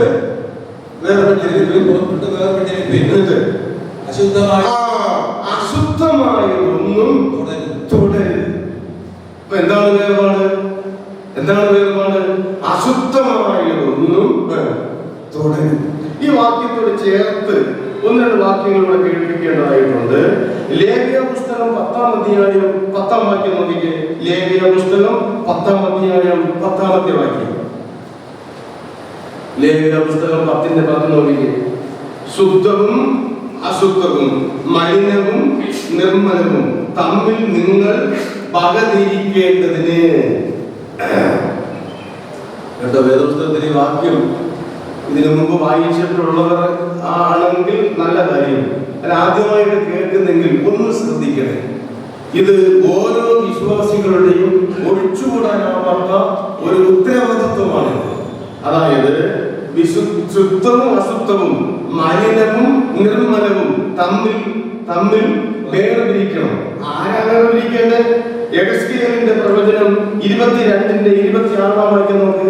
യെഹെസ്കേൽ 22-ന്റെ 26-ാമത്തെ വാക്യം. യെഹെസ്കേൽ 22-ന്റെ 26-ാമത്തെ വാക്യം നോക്കിക്കേ. അതിലെ പുരോഹിതന്മാർ എന്റെ ന്യായപ്രമാണത്തോട് ദ്രോഹം ചെയ്തു എന്റെ വിശുദ്ധ വസ്തുക്കൾ അശുദ്ധമാക്കുന്നു. അവർ ശുദ്ധവും അശുദ്ധവും തമ്മിൽ വേർതിരിക്കുന്നില്ല. മലിനവും നിർമ്മലിനവും തമ്മിലുള്ള ഭേദം എന്നെ വളരെ ചിന്തിപ്പിക്കുന്ന ഒരു വാക്യമാണ്. തമ്മിൽ വേർതിരിക്കുന്നില്ല. ആര് വേർതിരിക്കുന്നില്ല? സഹോദരി സഹോദരന്മാരെ, നമ്മെ ദൈവം പരമേൽപ്പിച്ചിട്ടുള്ള ഒരു ഇശ്വസും പറഞ്ഞ് ഒഴിഞ്ഞു മാറാനാവാത്ത വലിയൊരു ഉത്തരവാദിത്വമാണ്. ഒരു വേർപാടുകാരിയാണ് നിങ്ങൾ എന്നൊരു ബോധ്യം നിങ്ങൾക്കുണ്ടെങ്കിൽ, സമൂഹത്തിൽ നിന്നും രക്ഷിക്കപ്പെട്ട് സ്നാനപ്പെട്ട് വേർപെട്ട് വന്ന ഒരു വിശ്വാസിയാണ് എന്ന വസ്തുതയിൽ നിങ്ങൾക്ക് ശുദ്ധമായ ഒരു ബോധ്യവും സമർപ്പവും ഉണ്ടെങ്കിൽ, അങ്ങനെയുള്ള എനിക്ക് നിങ്ങൾക്കുള്ള ഉത്തരവാദിത്വമാണ് നാം ഈ സമൂഹത്തിൽ ഇവ വേർതിരിച്ച് കാണിച്ചു കൊടുക്കണം. ഇത് വേർതിരിക്കാനാവാതെ ഇത് ശുദ്ധമാണോ, ഇത് അശുദ്ധമാണോ, ഇത് ശരിയാണോ, ഇത് തെറ്റാണോ, ഇത് ആകാമോ, ഇത് ആയിക്കൂടായോ, ഇത് എന്ത് കുഴപ്പം, അങ്ങനെ ചെയ്താൽ എന്ത്, ഇങ്ങനെ ചെയ്താൽ എന്തെന്ന് സംശയിക്കുന്ന ഒരു തലമുറയിൽ, അങ്ങനെയുള്ള ഒരു കൂട്ടത്തിനിടയിൽ അത് തെറ്റ്, ഇത് തെറ്റ്, ശരി, ഇത് അശുദ്ധം, അത് ശുദ്ധം എന്നിങ്ങനെ വേർതിരിച്ച് കാണിക്കാനും വേർതിരിച്ച് ജീവിക്കാനുമുള്ള ഉത്തരവാദിത്വം എനിക്കും നിങ്ങൾക്കും ഉള്ളതാണ്. എങ്ങനെയുണ്ട് നമുക്ക് ആ വിഷയത്തിലുള്ള നമ്മുടെ കാഴ്ചപ്പാട്? കാലഘട്ടം മാറിയില്ലേ? അടുത്ത സമയത്ത് കഴിഞ്ഞ 2 ആഴ്ചയ്ക്ക് മുമ്പ് നമ്മുടെ ഇടയിലുള്ള ഒരു സ്ഥലസഭയുടെ ഒരു പ്രവർത്തനവുമായി ബന്ധപ്പെട്ട് അവിടെയുള്ള ദൈവദാസനും ഞാനുമായിട്ട് ഒരു വീട്ടിൽ പോയപ്പോൾ കുറച്ച് കാലങ്ങൾക്ക് മുമ്പ് ആരംഭകാലത്ത് നമ്മോടൊപ്പം വന്നില്ല എന്ന് നിന്ന ഒരു കുടുംബത്തിൽ പോകേണ്ടതായിട്ട് വന്നു. അവർ ഇന്നും ഒരു സമുദായ സഭയുമായി ബന്ധപ്പെട്ട് നിൽക്കുകയാണ്. അവരോട് കുറച്ചുകൂടെ പത്യോപദേശം പറഞ്ഞിങ്ങനെ വന്നപ്പോൾ ആ സഹോദരൻ പറഞ്ഞ ഒരു വാക്ക് ഈ സമയത്ത് ഞാൻ പെട്ടെന്ന് ഓർത്തുപോയി. അതേ പറഞ്ഞു, എന്തിനു വരണം, എന്തിനാ വരേണ്ടത്? യേശു ക്രിസ്തു രക്ഷകനെന്ന് നിങ്ങൾ വിശ്വസിക്കുന്നു, ഞാനും വിശ്വസിക്കുന്നു. എനിക്ക് ആ വിഷയത്തിൽ ഒരു സംശയവുമില്ല. 100% എനിക്ക് ബോധ്യമുണ്ട്. പിന്നെ എന്തിനാ വരേണ്ടത്? വരേണ്ടതെന്ന് പറഞ്ഞാൽ അടുത്ത ഘട്ടത്തിലേക്ക് നമ്മൾ കടക്കണം. അപ്പോൾ അദ്ദേഹം പറഞ്ഞൊരു വാക്ക് പറഞ്ഞത് എന്താണെന്നറിയാമോ? അന്ന് കാലത്ത്, ആരംഭകാലത്ത് നിങ്ങൾ എന്തൊക്കെ ശരിയല്ലെന്നും പാടില്ലെന്നും നിങ്ങൾ പറഞ്ഞുവോ, അതെല്ലാം ഇപ്പോൾ നിങ്ങളുടെ ഇടയിലുണ്ട്, നിങ്ങളുടെ വീടുകളിലുണ്ട്, നിങ്ങൾ ചെയ്യുന്നു. പിന്നെ എന്തിനാണ് അങ്ങോട്ട് അതൊക്കെ ഞാൻ ചെയ്തുകൊണ്ട് ഞാൻ നിൽക്കുന്ന സമുദായത്തിൽ എനിക്ക് നിന്നാ പോലെ? എനിക്ക് നിങ്ങളെ പോലെ യേശു ക്രിസ്തു മാത്രമാണ് രക്ഷകനെന്ന് വിശ്വാസമുണ്ട്. അവരിലൂടെ രക്ഷകന് ഞാൻ പറയുന്ന ആളാണ്. പിന്നെ എന്തിനാണ് അവിടെ വരുന്നത് എന്ന് പറഞ്ഞാൽ ഇത് നമ്മൾ വാസ്തവത്തിൽ നമ്മുടെ നെഞ്ചു പുറക്കേണ്ട ഒരു കാര്യമാണ് ആ മനുഷ്യൻ പറഞ്ഞത്. എന്ന് പറഞ്ഞാൽ നിങ്ങളുടെ കൂടെ വരത്തക്ക വിധത്തിൽ സമൂഹവും നിങ്ങളും തമ്മിൽ എന്ത് വ്യത്യാസമാണ് ഉള്ളത്? നിങ്ങൾക്ക് എന്ത് പ്രത്യേകതയുണ്ട്? ശരിയില്ലേ പ്രിയപ്പെട്ടവരെ? ഞാൻ അതിന്റെ മറ്റ് വിശദീകരണത്തിൽ പൊളിച്ചൊന്നും പറയാനായിട്ട് പേടിച്ചിട്ടൊന്നുമല്ല കേട്ടോ. ഞാൻ തുടങ്ങി അവിടെ നിൽക്കത്തില്ല, അതുകൊണ്ട് ഞാൻ അങ്ങോട്ട് പോകുന്നില്ല. അവർ വളരെ സ്നേഹത്തോടെ പറയട്ടെ, നമ്മുടെ ഭാഗത്തുള്ള വലിയൊരു പ്രകടനമായിരുന്നു ആ വാക്കെന്ന് എനിക്ക് തോന്നിപ്പോയി. ശരിയാണ്. അതുകൊണ്ട് ഞാൻ മനസ്സിലാക്കുന്നത്, നിങ്ങളോട് സ്നേഹത്തോടെ പങ്കുവയ്ക്കേണ്ട ഒരു കൂട്ട സഹോദരൻ എന്ന നിലയിൽ നമ്മുടെ ഉത്തരവാദിത്വത്തിൽ നിന്ന് നമ്മൾ മാറി പോകുന്നുണ്ടോ? നമ്മെ കുറിച്ച് ആളുകൾക്ക് ഒരു കാലത്തുണ്ടായിരുന്ന ധാരണയിൽ മാറ്റം ഭവിച്ചിട്ടുണ്ടോ എന്ന് തോന്നിപ്പോകുന്നു, ചിന്തിക്കേണ്ടിയിരിക്കുന്നു. ചിലപ്പോൾ ആളുകൾ പറയുമല്ലോ, ഞങ്ങൾക്ക് ഇതൊക്കെ ആകാം, ഞങ്ങൾ ചെയ്യാം, പക്ഷെ നിങ്ങൾക്കിത് നമ്മൾ എങ്ങനെ ആയിരിക്കണമെന്ന് നമ്മെക്കാളധികം നമ്മളെ കുറിച്ച് ആളുകൾക്കറിയാം. അവർക്ക് പോലും നമ്മൾ ഇന്നൊരു എന്താ പറയുന്നത് സംശയത്തിന്റെ ആളുകളായി തീരുന്നുണ്ടോ എന്ന് ഭയക്കേണ്ടതായിട്ടുണ്ട്. ഇത്രയും പറഞ്ഞ മൂന്നാം ഭാഗത്തെ സ്ഥലസഭയോട് ബന്ധപ്പെട്ട ആളുകൾ സ്വീകരിച്ചു പോകുന്ന 3 കാര്യങ്ങൾ. അവർ രക്ഷിക്കപ്പെട്ട് ചേർന്നു, സ്നാനപ്പെട്ട് ചേർന്നു, അവർ വേർപെട്ട് ചേർന്നു. ആ വേർപാടിനെ ഞാൻ അല്പം ഒന്ന് വിശദീകരിച്ചു എന്നേ ഉള്ളൂ. ഇനി നോക്കാം 42-ാം വാക്യത്തിലേക്ക്, അപ്പോസ്തലപ്രവൃത്തികൾ 2-ന്റെ 42-ാം വാക്യത്തിലേക്ക്. അവിടെ തുടരുന്നത് ഒരു പ്രത്യേക പ്രയോഗത്തോടു കൂടിയാണ്. എന്തുവാ പ്രയോഗം എന്ന് പറയുന്നത്? ആരായി അവർ? രക്ഷിക്കപ്പെട്ട അല്ലെങ്കിൽ രക്ഷിക്കപ്പെട്ട് ചേർന്ന അവർ. 2 സ്നാനപ്പെട്ട് ചേർന്ന അവർ. 3 വേർപെട്ട് ചേർന്ന അവർ. ഈ 41-ഉം 42-ഉം വാക്യങ്ങളെ തമ്മിൽ ബന്ധിപ്പിക്കുന്ന ഒരു പാലമാണ് ഈ അവർ എന്ന പ്രയോഗം. നമ്മൾ പലപ്പോഴും വായിച്ചു വരുമ്പോൾ ആ അവർ എന്ന പ്രയോഗത്തെ ലഘുവായിട്ട് കണ്ടുപോകുക പതിവാണ്. വളരെ പ്രധാനപ്പെട്ട ഒരു വാക്കാണ് ഈ അവർ. അവരാരാ? അവർ സാധാരണ ഒരാളല്ല. അവർ രക്ഷിക്കപ്പെട്ടവരാണ്, അവർ സ്നാനപ്പെട്ടവരാണ്, അവർ വേർവിട്ട് വന്നവരാണ്, അവർ ഒരു പ്രാദേശിക സഭയോട് ബന്ധപ്പെട്ടവരാണ്, ഒരു സ്ഥലം സഭ ബന്ധത്തിലുള്ളവരാണ്. ആ അവർ 42-ാമത്തെ വാക്യത്തിൽ 4 കാര്യങ്ങൾ പിന്തുടരുന്നതായിട്ടാണ് അവിടെ പറയുന്നത്. അവർ എന്ത് ചെയ്തു? അപ്പോസ്തലന്മാരുടെ ഉപദേശം കേട്ടും കൂട്ടായ്മ ആചരിച്ചും അപ്പം നുറുക്കിയും പ്രാർത്ഥന കഴിച്ചും പോന്നു. ഈ പോന്നു എന്ന പ്രയോഗം ശ്രദ്ധിക്കണേ. അതുകൊണ്ട് ഞാൻ ഈ 4 കാര്യങ്ങളും പറഞ്ഞിട്ട് ഒടുവിലാണ് പോന്നു എന്ന പ്രയോഗം പറയുന്നത്. നേരത്തെ ഞാൻ ചേർന്ന് എന്ന പ്രയോഗം ഓരോ വാക്കുകളോടും ചേർത്ത് പറഞ്ഞതുപോലെ ഈ പോന്നു എന്ന പ്രയോഗം ഈ 4 വാക്കുകളോട് ചേർത്ത് പറഞ്ഞ് കേൾക്കാമോ നമുക്ക്? അവർ എന്ത് ചെയ്തു? അവർ അപ്പോസ്തലന്മാരുടെ ഉപദേശം കേട്ടുപോന്നു. അവർ കൂട്ടായ്മ ആചരിച്ചു പോന്നു, അവർ അപ്പം നുറുക്കി പോന്നു, അവർ പ്രാർത്ഥന കഴിച്ചു പോന്നു. ഓരോ വാക്കുകളോടും ചേർക്കേണ്ടതാണ് ഈ പോന്നു എന്ന് പറയുന്ന പ്രയോഗം. പക്ഷെ ഓരോ വാക്കുകളോടും ചേർക്കാതെ 4 വാക്കുകളും പറഞ്ഞിട്ട് ഒരിടത്ത് പറഞ്ഞിട്ടുണ്ടെന്നേ ഉള്ളൂ. അപ്പൊ ഈ 4 കാര്യങ്ങളും ചെയ്തു പോന്നു, കണ്ടിന്യൂസ് ആയിട്ട് തുടർന്ന് പോന്നു. ഇനി ആ 4 വാക്കുകളിലേക്ക് നമുക്ക് മടങ്ങി വരാം. ഈ പോന്നു എന്ന് പറയുന്ന പ്രയോഗം വളരെ ശ്രദ്ധിക്കണം. പോന്നു എന്ന് പറഞ്ഞാൽ വെച്ച് നിർത്തിയിട്ട് പോയെന്നല്ല അതിന്റെ അർത്ഥം. ഈ പരിപാടികളൊക്കെ അവിടെ നിർത്തിയിട്ട് അതവരുടെ വഴിക്ക് പോയി എന്നല്ല. പോന്നു എന്ന് പറയുന്ന പ്രയോഗം തുടർന്നുകൊണ്ടേയിരുന്നു എന്നാണ്. ഈ പ്രയോഗം ഈ പുസ്തകത്തിൽ ഇത് കഴിഞ്ഞാൽ ഇനി പറയുന്നത് ഈ പുസ്തകത്തിന്റെ അവസാന വാക്യത്തിലാണ്. എവിടെയാ? 28-ാം അധ്യായത്തിലെ അപ്പോസ്തലപ്രവൃത്തികൾ 28-ന്റെ അവസാന വാക്യം നോക്കിക്കേ. അപ്പോസ്തലപ്രവൃത്തികൾ 28-ാം അധ്യായത്തിന്റെ 30-ാമത്തെ വാക്യം ഒന്ന് നോക്കാം. പൂർണ്ണ പ്രാഗൽഭ്യത്തോടെ വിഗ്രഹം കൂടാതെ ദൈവരാജ്യം പ്രസംഗിച്ചു കർത്താവായ യേശുക്രിസ്തുവിനെ കുറിച്ച് ഉപദേശിച്ചും പോന്നു. കണ്ടോ? ഈ അപ്പോസ്തലപ്രവൃത്തികളുടെ പുസ്തകത്തിന് ആമേൻ പറഞ്ഞിട്ടില്ല.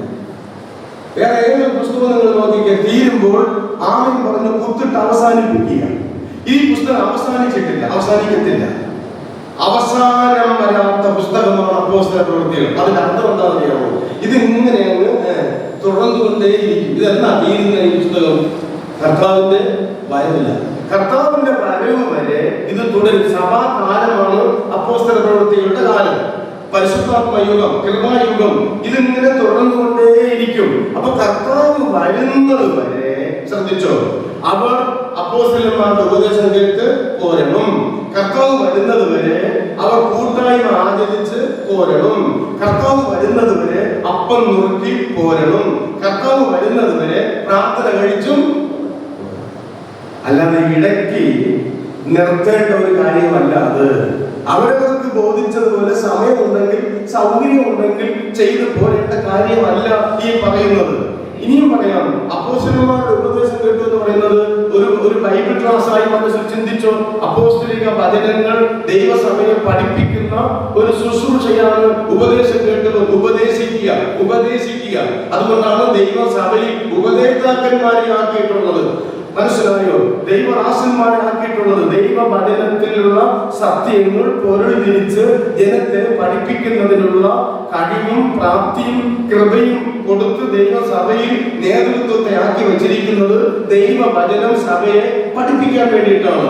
ആ പഠിപ്പിക്കുന്ന വചനങ്ങൾ കേൾക്കാൻ സഭാ അംഗങ്ങൾ ദൈവവചനത്തിന്റെ മുമ്പാകെ കൂടി വരണം. അതാണ് ഈ ബൈബിൾ ക്ലാസ് എന്ന് ഞാൻ പറയുന്നത്. അതുപോലെ തന്നെ കൂട്ടായ്മ. ഈ കൂടി വരുന്ന അപ്പം രക്ഷിക്കപ്പെട്ട് സ്നാനപ്പെട്ട് വേർപെട്ട് പ്രാദേശിക സഭയോട് ചേർന്ന ആളുകളുണ്ടല്ലോ, അവർ 10 പേരോ 25 പേരോ 100 പേരോ അതിലധികം പേരായിക്കൊള്ളട്ടെ, അവർക്ക് തമ്മിലുള്ള പരസ്പര കൂട്ടായ്മ എന്ന് പറഞ്ഞാൽ എന്താ? ഏതെങ്കിലും ഒരു വിഷയത്തിൽ ഒന്നിലധികം പേർ ഒരുമിച്ച് പങ്കാളികളായി തീരുന്ന കാര്യം ഏതാണോ അതെന്ത് തന്നെയാണ്? കൂട്ടായ്മയാണ്. അങ്ങനെ ഒരു കൂട്ടായ്മ വിശ്വാസികൾക്ക് തമ്മിൽ വേണം. മനസ്സിലായോ? വന്നുകൂടി ഒന്ന് കണ്ട് ഒരു പുഞ്ചിരി തൂകി പോകുന്ന ബന്ധമല്ല കൂട്ടായ്മ എന്ന് പറയുന്നത്. നമുക്ക് കൂടിവരവുകളുണ്ട്, കൂട്ടായ്മയില്ല. കൂട്ടായ്മയില്ലാത്ത കൂടിവരവുകൾ അത് വളരെ നിഷ്ഫലമായ ഒരു കാര്യമാണ്. നമ്മുടെ കുറവൊന്നും ഉണരാൻ പ്രിയപ്പെട്ടവരെ, ശരിയല്ലേ? നമുക്ക് നമ്മുടെ സഭയിലുള്ള സകലമായ വിശ്വാസികളോടും ഒരുപോലെ ഒരു കൂട്ടായ്മ ബന്ധം പുലർത്താനായിട്ട് നമുക്ക് പറ്റുന്നുണ്ടോ? കൂടി വരുന്നുണ്ട്, ശരിയാണ്, കൂട്ടായ്മയില്ല. പക്ഷേ ഈ കൂട്ടായ്മ ആവശ്യമാണ്. ഏതിൽ? അവരുടെ കഷ്ടത്തിൽ, അവരുടെ ആവശ്യങ്ങളിൽ, അവരുടെ സന്തോഷത്തിൽ, സഭാതലത്തിൽ, അവരുടെ മറ്റു കാര്യങ്ങളിലൊക്കെ തമ്മിലുള്ള ബന്ധവും സഹവർത്തിത്വവും സന്തോഷത്തിലും ദുഃഖത്തിലും ഒക്കെ പങ്കുചേരുന്ന ആ വിശാലമായ മനരമ്യത, അങ്ങനെ കൂട്ടായ്മ ഉണ്ട്. അത് കഴിഞ്ഞിട്ട് പറയുന്നത് എന്തുവാണ്? അപ്പം മുറുക്കി പോകുന്നു. തിരുവത്താഴ ശുശ്രൂഷ മനസ്സിലായത് നമുക്കറിയാവുന്ന ഒരു വലിയ സത്യമാണ്. ആ വിലപ്പെട്ട ശുശ്രൂഷ. അത് കഴിഞ്ഞിട്ട് പ്രാർത്ഥന, തമ്മിലുള്ള വിഷയങ്ങൾക്ക് വേണ്ടി ഒരുമിച്ചും അല്ലാതെയും സഭയിലുള്ള പ്രാർത്ഥനാ യോഗം. ഒരു സ്ഥലം സഭ എന്ന നിലയിൽ സ്ഥലം സഭയിൽ മുടങ്ങാതെ അനുസൃതം തുടർന്ന് പോരേണ്ട ഈ 4 കാര്യങ്ങൾ പ്രധാനപ്പെട്ടതാണ്. 4 കാര്യങ്ങൾ. ഇതൊരു മേശയ്ക്കുള്ള 4 കാല് പോലെ ഉറപ്പിച്ച് നിർത്തേണ്ടതാണ്. ഇതിൽ ഒന്നില്ലെങ്കിലും നിന്ന് വരാം. മനസ്സിലായോ? ഒരു മേശയ്ക്ക് ഒരു കാലില്ലെങ്കിലും നിൽക്കും. എങ്ങനെ നിൽക്കും? വികലാംഗം നിൽക്കുമ്പോൾ. ഇനി 2 അതും നിൽക്കാം, അതും നിർത്താം. അതൊക്കെ ആ നിൽപ്പ് കാണുമ്പോൾ അറിയും. ആ നിൽപ്പ് എന്ന് പറയുന്നത് ഒരു കാലിലും നിർത്തിയിരിക്കാം. പക്ഷെ അതിനെയാണ് നമ്മൾ വികലാംഗർ എന്ന് പറയുന്നത്, അംഗഹീനർ എന്ന് പറയുന്നത്, ബലഹീനർ എന്ന് പറയുന്നത്. പല സ്ഥലം സഭകളും ദുഃഖത്തോട് ഓർപ്പിക്കട്ടെ, ഈ 4 തൂണുകളില്ലാത്ത സഭകളാണ്. ഒട്ടേറെ സഭകളിൽ ബൈബിൾ ക്ലാസ്സുകളില്ല. അനുസൃതമായ രീതിയിൽ ദൈവവചനം വിശ്വാസികളെ പഠിപ്പിക്കുന്ന, അഭ്യസിപ്പിക്കുന്ന ഈ അപ്പോസ്തലിക മാതൃക വാസ്തവത്തിൽ നമ്മൾ പിന്തുടരേണ്ടത് തന്നെയാണ്. അതുപോലെ സഭയുടെ പ്രാർത്ഥന, ആരാധനയോഗം, ഈ 4 ശുശ്രൂഷകളെയും ഒറ്റ വാക്കിൽ ചേർത്ത് പൗലോസ് എബ്രായലേഖനത്തിൽ വാക്ക് ഉപയോഗിക്കുന്നുണ്ട്. ചിലർ ചെയ്യുന്നത് പോലെ നമ്മുടെ അത് ഏതാ? ഞാൻ സ്നേഹത്തോടെ പറയട്ടെ, ഇപ്പോ നമ്മൾ കേട്ട ഈ 4 കാര്യങ്ങളും ആ വാക്യത്തിന്റെ പരിധിയിൽപ്പെടുത്താവുന്നതാണ്. സഭായോഗങ്ങളാണ്. സഭ കൂടി വരുന്ന ഏത് ശുശ്രൂഷയും സഭായോഗം തന്നെയാണ്. നമുക്കൊരു ധാരണയുണ്ട്, ഈ ആരാധന യോഗം മാത്രമാണ് എന്തുവാ സഭ. ചിലരെ അങ്ങനെ പറയുമല്ലോ, കഴിഞ്ഞ ആഴ്ചയിൽ ഞാൻ സഭായോഗത്തിന് പോയില്ല എന്ന് പറഞ്ഞാൽ അർത്ഥമാക്കേണ്ടത് പ്രാർത്ഥന യോഗത്തിന് പോയില്ല എന്നല്ല പറയുന്നത്, കോട്ടേജ് മീറ്റിംഗിന് പോയില്ല എന്നല്ല പറയുന്നത്, ബൈബിൾ ക്ലാസ്സിന് പോകാത്ത കാര്യമല്ല പറയുന്നത്, പിന്നെന്ത് പോകാത്ത കാര്യമാണ്. മനസ്സിലായോ? അപ്പൊ പലരുടെയും ധാരണ അതാണ്. അത് മുടങ്ങാതെ പലരും ചെയ്യുന്ന ഒരു കീഴ്വഴക്കമുണ്ട്. മുടങ്ങുന്ന തന്നെയാണ് ഈ പറയുന്നത്. അതേലും മുടങ്ങാതെ തുടരുന്നെങ്കിൽ വളരെ സന്തോഷമുള്ള കാര്യമാണ്. പക്ഷെ അതുപോലെ തുല്യ പ്രാധാന്യമുണ്ട് മറ്റ് കാര്യങ്ങളെന്ന് ഓർക്കുക. ഇവ 4 ചേരുന്ന മനോഹരമായ ഈ ശുശ്രൂഷ, ഇത് സഭയുടെ യോഗങ്ങളാണ്. ഇനി ഈ കാര്യങ്ങൾ പറഞ്ഞിട്ട് ഞാൻ തുടങ്ങിയപ്പോൾ പറഞ്ഞ ആ ടോപ്പിക്കിലേക്ക് വരികയാണ്. ഒരു വിശ്വാസിയുടെ ആ ആൾ ഉൾപ്പെട്ട് നിൽക്കുന്ന സഭയുടെ ബന്ധം എങ്ങനെയാണ് അടിസ്ഥാനപ്പെട്ടിരിക്കുന്നത്? ആ വിശ്വാസിയുടെ ബന്ധം ഏതിലാണ് ഉറപ്പിക്കപ്പെടുന്നത്? ഇത് മനസ്സിലായി കാണുമെന്ന് ഞാൻ കരുതുകയാണ്. എനിക്കുള്ള സ്ഥലസഭ ബന്ധം ഞാൻ ഉൾപ്പെട്ട് നിൽക്കുന്ന സഭയോടുള്ള എന്റെ എന്തുകൊണ്ടാണ് സാന്നിധ്യം കൊണ്ട്. സാന്നിധ്യം എന്ന് പറഞ്ഞാൽ എന്താ സാന്നിധ്യമാണ്? ആ സഭ പിന്തുടർന്നു പോകുന്ന എല്ലാ കാര്യങ്ങളിലും എനിക്കുള്ള പങ്കാളിത്തം, എനിക്കുള്ള എന്താ പറയുന്നത് സജീവമായ സാന്നിധ്യം. മനസ്സിലായോ? അതിൽ ഞാൻ പങ്കെടുക്കുന്നതിലൂടെയാണ്. ഞാൻ അതിൽ നിന്നും ഒഴിഞ്ഞു നിന്നാൽ, അതിൽ നിന്നും മാറി നിന്നാൽ, ഭാഗികമായിട്ട് മാത്രം ഞാൻ അതിൽ പങ്കെടുത്താൽ നിങ്ങൾ അറിയുന്നുണ്ടോ, നിങ്ങളുടെ സ്ഥലം സഭാ ബന്ധം ദുർലഭപ്പെട്ടുകൊണ്ടിരിക്കുന്നു. ഒരു ചിലർക്ക് അവരുടെ സഭയിൽ വർഷത്തിൽ ഒരു പ്രാവശ്യം എന്തെങ്കിലും ഒരു എന്താ പറയുക കാശ് കൊടുക്കുകയോ അവരുടെ രജിസ്റ്റർ പുതുക്കാനുള്ള എന്തെങ്കിലും ഒരു കാര്യം ചെയ്താൽ മതി, അത് അവരുടെ ബന്ധം നിലനിർത്തി പോരാൻ പറ്റും. ഇത് നമ്മുടേത് അങ്ങനെയല്ല. നമ്മൾ സഭയോട് ബന്ധപ്പെട്ട യോഗങ്ങളിലും ശുശ്രൂഷകളിലുമുള്ള നമ്മുടെ പങ്കാളിത്തം കൊണ്ടാണ് നമ്മുടെ സഭാ ബന്ധം ചെയ്യുന്നത് നിലനിൽക്കുന്നത്. അതിൽ നമ്മൾ അകന്നു പോകുന്നിടത്തോളം വളരെ ശ്രദ്ധിച്ചുകൊള്ളുക, എന്റെ സഭാബന്ധം ഞാൻ ദുർബലപ്പെടുത്തിക്കൊണ്ടിരിക്കുന്നു, അത് ഒരു സ്ഥിരമായുള്ളതല്ല എന്ന വസ്തുത വളരെ ശ്രദ്ധിക്കണം. അതുകൊണ്ട് സഭായോഗങ്ങളോടുള്ള നമ്മുടെ ആ ഒരു കാഴ്ചപ്പാട് മലിനപ്പെട്ടു പോകാതിരിക്കാൻ ഇടയാകട്ടെ പ്രിയപ്പെട്ടവരെ. ഇനി ഒരു സ്ഥലസഭാ ബന്ധം എനിക്ക് ഇപ്പോൾ ഇവിടെ ഉണ്ട്. ഞാൻ ഒരു സ്ഥലത്ത് വേറൊരു സ്ഥലത്ത് പോയെന്ന് വെച്ചോ, അവിടെ എനിക്ക് എങ്ങനെയാണ് സഭാ ബന്ധം പുലർത്താൻ കഴിയുക? അവിടെയും എനിക്ക് ഞാനിത് ദൈവവൈദ്യനാണെങ്കിൽ ഭൂമിയിൽ ജീവിക്കുന്നിടത്തോളം കാലം അതുപോലെ ഞാൻ വിശ്വസിക്കുന്ന വിശ്വാസപ്രകാരം മുമ്പോട്ട് പോകുന്ന ഒരു സഭയോട് എനിക്കൊരു ബന്ധം ഉണ്ടായിരിക്കണം. അത് വളരെ പ്രധാനപ്പെട്ടതാണ്. നമ്മുടെ കുഞ്ഞുങ്ങൾ പഠിക്കാൻ പോകുന്ന സ്ഥലങ്ങളിൽ 3 കൊല്ലം 4 കൊല്ലം 5 കൊല്ലമൊക്കെ, മറ്റ് സ്ഥലങ്ങളിൽ പഠനാർത്ഥമൊക്കെ, ജോലിയോടുള്ള ബന്ധത്തിലൊക്കെ പാർക്കുന്നവർ വളരെ ശ്രദ്ധിക്കണം. സ്നേഹത്തോടെ ഒരു ദൈവദാസൻ പറയട്ടെ, 5 കൊല്ലത്തേക്ക് സഭാബന്ധം ഇല്ലാതിരിക്കുന്നത്, അല്ലെങ്കിൽ അവിടെ ആയിരിക്കുന്ന കാലം എനിക്ക് അവിടെ അങ്ങനെ ഒരു സാഹചര്യം ഇല്ല എന്ന് ചിന്തിച്ച് സഭാബന്ധത്തെ അത്ര ഒരു ഗൗരവമായി കാണാതിരിക്കുന്നത് സുഖകരമായ ആത്മീയ ജീവിതമല്ല. അതൊരു ബലവത്തമായ ഒരു ആത്മീയ ജീവിതത്തിന്റെ ബന്ധം പ്രദർശനമാണ് എന്ന് പറയാൻ പറ്റുകയില്ല. ഞാൻ അടുത്ത സമയത്ത് നമ്മുടെ ഇടയിൽ ഒരാള് പറഞ്ഞ ഒരു സാക്ഷ്യം ഓർത്തു പോവുകയാണ്. അദ്ദേഹത്തിന്റെ കുഞ്ഞിന് ഒരു അഡ്മിഷന് വേണ്ടി ഓടി നടന്നിട്ട് അവസാനം അഡ്മിഷൻ കിട്ടിയിട്ട് ചേർത്തിട്ട് സഭയിൽ വന്നിട്ട് പറഞ്ഞു അഡ്മിഷനൊക്കെ കിട്ടി, വളരെ സന്തോഷം, പ്രാർത്ഥിച്ചതിന് നന്ദി. രണ്ടാമത് അദ്ദേഹത്തിന്റെ ഒരു പ്രാർത്ഥന പ്രശ്നം എന്തായെന്ന് അറിയാമോ? ആ കോളേജിന്റെ അടുത്ത് ഒരു സഭ ഉണ്ടാകാനായി എല്ലാവരും പ്രാർത്ഥിക്കണം. എങ്ങനെയുണ്ട്? ഇങ്ങനെ നിങ്ങൾ നമ്മുടെ ഇന്ത്യ മഹാരാജ്യത്തോടുള്ള എല്ലാ കോളേജിന്റെ പരിസരത്തും ഈ പ്രാർത്ഥന നിങ്ങൾ കേട്ടിരുന്നെങ്കിൽ എന്തുണ്ടായിരുന്നു? സഭ മനസ്സിലായി. അപ്പോഴേ ഈ അവസാനം പറഞ്ഞ വിഷയം അത് ആരായ സ്നേഹത്തോടെ പറയട്ടെ, ആദ്യം അന്വേഷിക്കേണ്ടത് ഒരു ദീർഘവീക്ഷണമുള്ള, ഒരു ആത്മീയ സമർപ്പണമുള്ള ഒരു ദൈവവൈദ്യൽ ചിന്തിക്കേണ്ട ഒന്നാമത്തെ കാര്യമാണ് ഇത്. ഈ കാര്യം അത്ര ഒരു പ്രാധാന്യമായിട്ട് പലർക്കും തോന്നുന്നില്ല. സാരമില്ല. ഇനി ഈ ഭാഗം വിവരിച്ച് മുമ്പോട്ട് പറയാനായിട്ട് ഞാൻ താല്പര്യപ്പെടുന്നില്ല. നമ്മളെ കുറിച്ചൊന്ന് തിരിഞ്ഞു ചിന്തിക്കാനായിട്ട് ദൈവം നമുക്ക് പറഞ്ഞിട്ട് സഭാബന്ധം എന്ന് പറയുന്നത് പ്രിയപ്പെട്ടവരെ അത്ര പ്രാധാന്യമുള്ള ഒരു കാര്യമായി ഇരിക്കുന്നു എന്നുള്ളത് മനസ്സിലാക്കാൻ ദൈവം സഹായിക്കട്ടെ. പൗലോസ് അപ്പോസ്തലൻ ദമസ്കോസിൽ വെച്ച് രക്ഷിക്കപ്പെടുന്നു, ക്രിസ്തുവിനെ കണ്ടുമുട്ടുന്നു. തിരിച്ച് അദ്ദേഹം യെരുശലേമിലേക്ക് വരുന്ന സമയത്ത് അവിടെ ഒരു സഭയുണ്ട്. ആ സഭയോടുള്ള അദ്ദേഹത്തിന്റെ ബന്ധം അതുവരെ ഇല്ല. പക്ഷെ ആ ബന്ധം സ്ഥാപിക്കാനായി പൗലോസ് ചെയ്ത ഒരു വാക്ക് അപ്പോസ്തല പ്രവൃത്തികളിൽ രേഖപ്പെടുത്തിയിട്ടുണ്ട്. ഒന്ന് വായിച്ചു തന്നെ നമുക്കത് കേൾക്കാം. അടിവരയിട്ട് നമ്മൾ മനസ്സിലാക്കേണ്ടതാണ്. അത് എന്നാ ചെയ്തതെന്ന് അറിയാമോ? അപ്പോസ്തല പ്രവൃത്തികൾ അതിന്റെ 11-ാം അധ്യായം, അപ്പോസ്തല പ്രവൃത്തികൾ ക്ഷമിക്കുന്നത് 9-ാം അധ്യായം 26-ാമത്തെ വാക്യം നോക്കി. 9-ന്റെ 26-ാമത്തെ വാക്യം. അത് എന്നാ ചെയ്തതാണ്? അവൻ യെരുശലേമിൽ എത്തിയാതെ ശിഷ്യന്മാരോട് ചേരുവാൻ ശ്രമിച്ചു. അവിടെ ശിഷ്യന്മാരോട് ചേരുവാൻ എന്ന് പറയുന്നത് യെരുശലേമിലെ സഭയോട് ചേരാനായിട്ടുള്ള അദ്ദേഹത്തിന്റെ അടക്കാനാവാത്ത ആഗ്രഹത്തെയാണ് പറയുന്നത്. അത് യെരുശലേമിൽ എത്തിയാതെ അവിടെയുള്ള സഭയോട് ചേരുവാൻ ശ്രമിക്കണം. ദീർഘദൂരം നടക്കാനുള്ള ശ്രമമാണോ? വണ്ടി കയറി പോകുവാനുള്ള ശ്രമമാണോ? അതിനുവേണ്ടി എന്ത് ത്യാഗവും സഹിക്കുവാനുള്ള ശ്രമമാണോ? ശ്രമിച്ചു. നമുക്കൊക്കെ നമ്മൾ ഉൾപ്പെടുന്ന സ്ഥലം സഭയോടുള്ള നമ്മുടെ ആ ബന്ധമുണ്ടല്ലോ. അവസാനം പറയണം, ഇന്ന സ്ഥലം സഭയിൽ സജീവമായ ബന്ധമുള്ള ആളാണത്. ആ ബന്ധത്തിന്റെ വില ചെറുതല്ല എന്നുള്ളത് ചിന്തിക്കാൻ കർത്താവ് സഹായിക്കട്ടെ.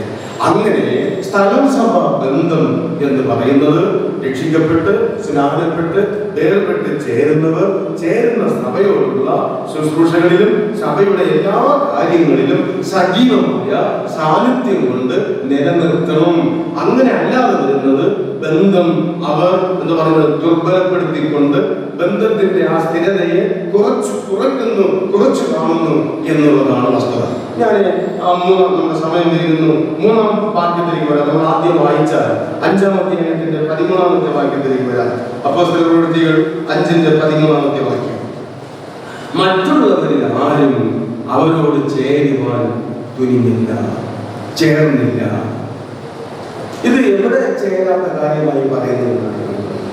ഇത് സാർവത്രിക സഭയോട് ചേർന്നില്ല എന്നല്ല, പിന്നെ ഇത് സ്ഥലം സഭയോട് ചേർന്നില്ല, യെരുശലേം സഭയോട് ചേർന്നില്ല എന്നുള്ളതാണ്. യെരുശലേം സഭയോട് അവർ ചേർന്നില്ല. എന്താ കാര്യം എന്ന് വെച്ചാൽ ചേരാത്തവർക്കല്ലേ അറിയത്തുള്ളൂ, നമുക്കെങ്ങനെ അറിയില്ല. അവർ ചേർന്നില്ല. പക്ഷെ അങ്ങനെ പറഞ്ഞ് അത് വിടാൻ പാടുള്ളതല്ല. എന്താ കാരണം? ഇവിടെ ഒരു കൂട്ടം ആളുകൾ വാക്ക് കൈക്കൊണ്ട് സ്നാനമേറ്റു, അവരോട് ചേർന്നു. അത് വലിയൊരു കൂട്ടം ആളുകളായിരുന്നു.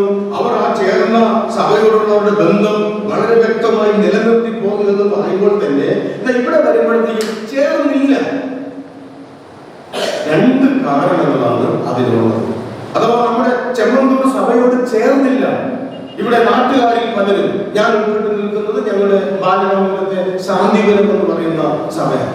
അപ്പൊ ആ സഭയോട് ചേർന്നില്ല എന്ന് പറയുമ്പോൾ നമ്മൾ ഓരോരുത്തരും ഉൾപ്പെട്ട് നിൽക്കുന്ന നമ്മുടെ സ്ഥലം സഭയോട് പല ആളുകളും ചേരുന്നില്ല.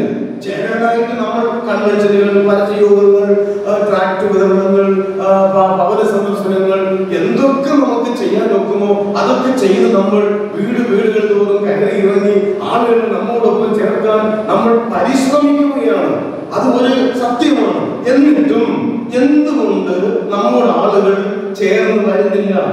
ഞാനും നമ്മളെല്ലാവരും ദുഃഖത്തോടെ ഓർക്കേണ്ട ഒരു കാര്യം, ഈ ഭാരം എന്നെ വളരെ വേദനിപ്പിക്കാറുണ്ട്. കാരണം ഒരു സുവിശേഷകൻ എന്നുള്ള നിലയിൽ പറയട്ടെ, ഉൾപ്പെട്ട് നിൽക്കുന്ന സഭയിൽ പുതിയ ആത്മാക്കൾ വരുന്നില്ല എന്നുള്ളത് ആരെയും വേദനിപ്പിക്കുന്ന ഒരു വിഷയമാണ്.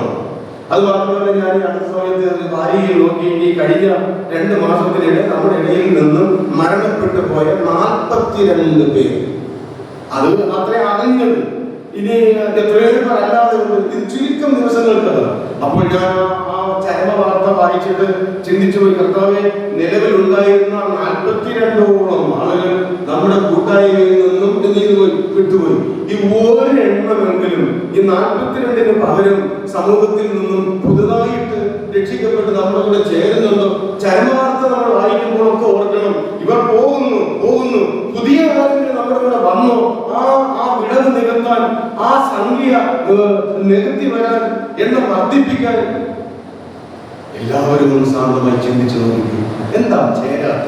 എന്താ ആളുകൾ വരാത്ത? ഒരു കാരണം, ആ 5-ാം അധ്യായത്തിന്റെ 5-ാം വാക്യം വീണ്ടും വായിക്കാം. അപ്പോസ്തലപ്രവൃത്തികൾ 5-ന്റെ 5. ഈ വാക്ക് കേട്ടിട്ട് അനന്യാസ് വീണ് പ്രാണനെ വിട്ടു. ഇത് കേട്ടവർക്ക് എല്ലാവർക്കും എന്തുണ്ടായി? മഹാഭയമുണ്ടായി.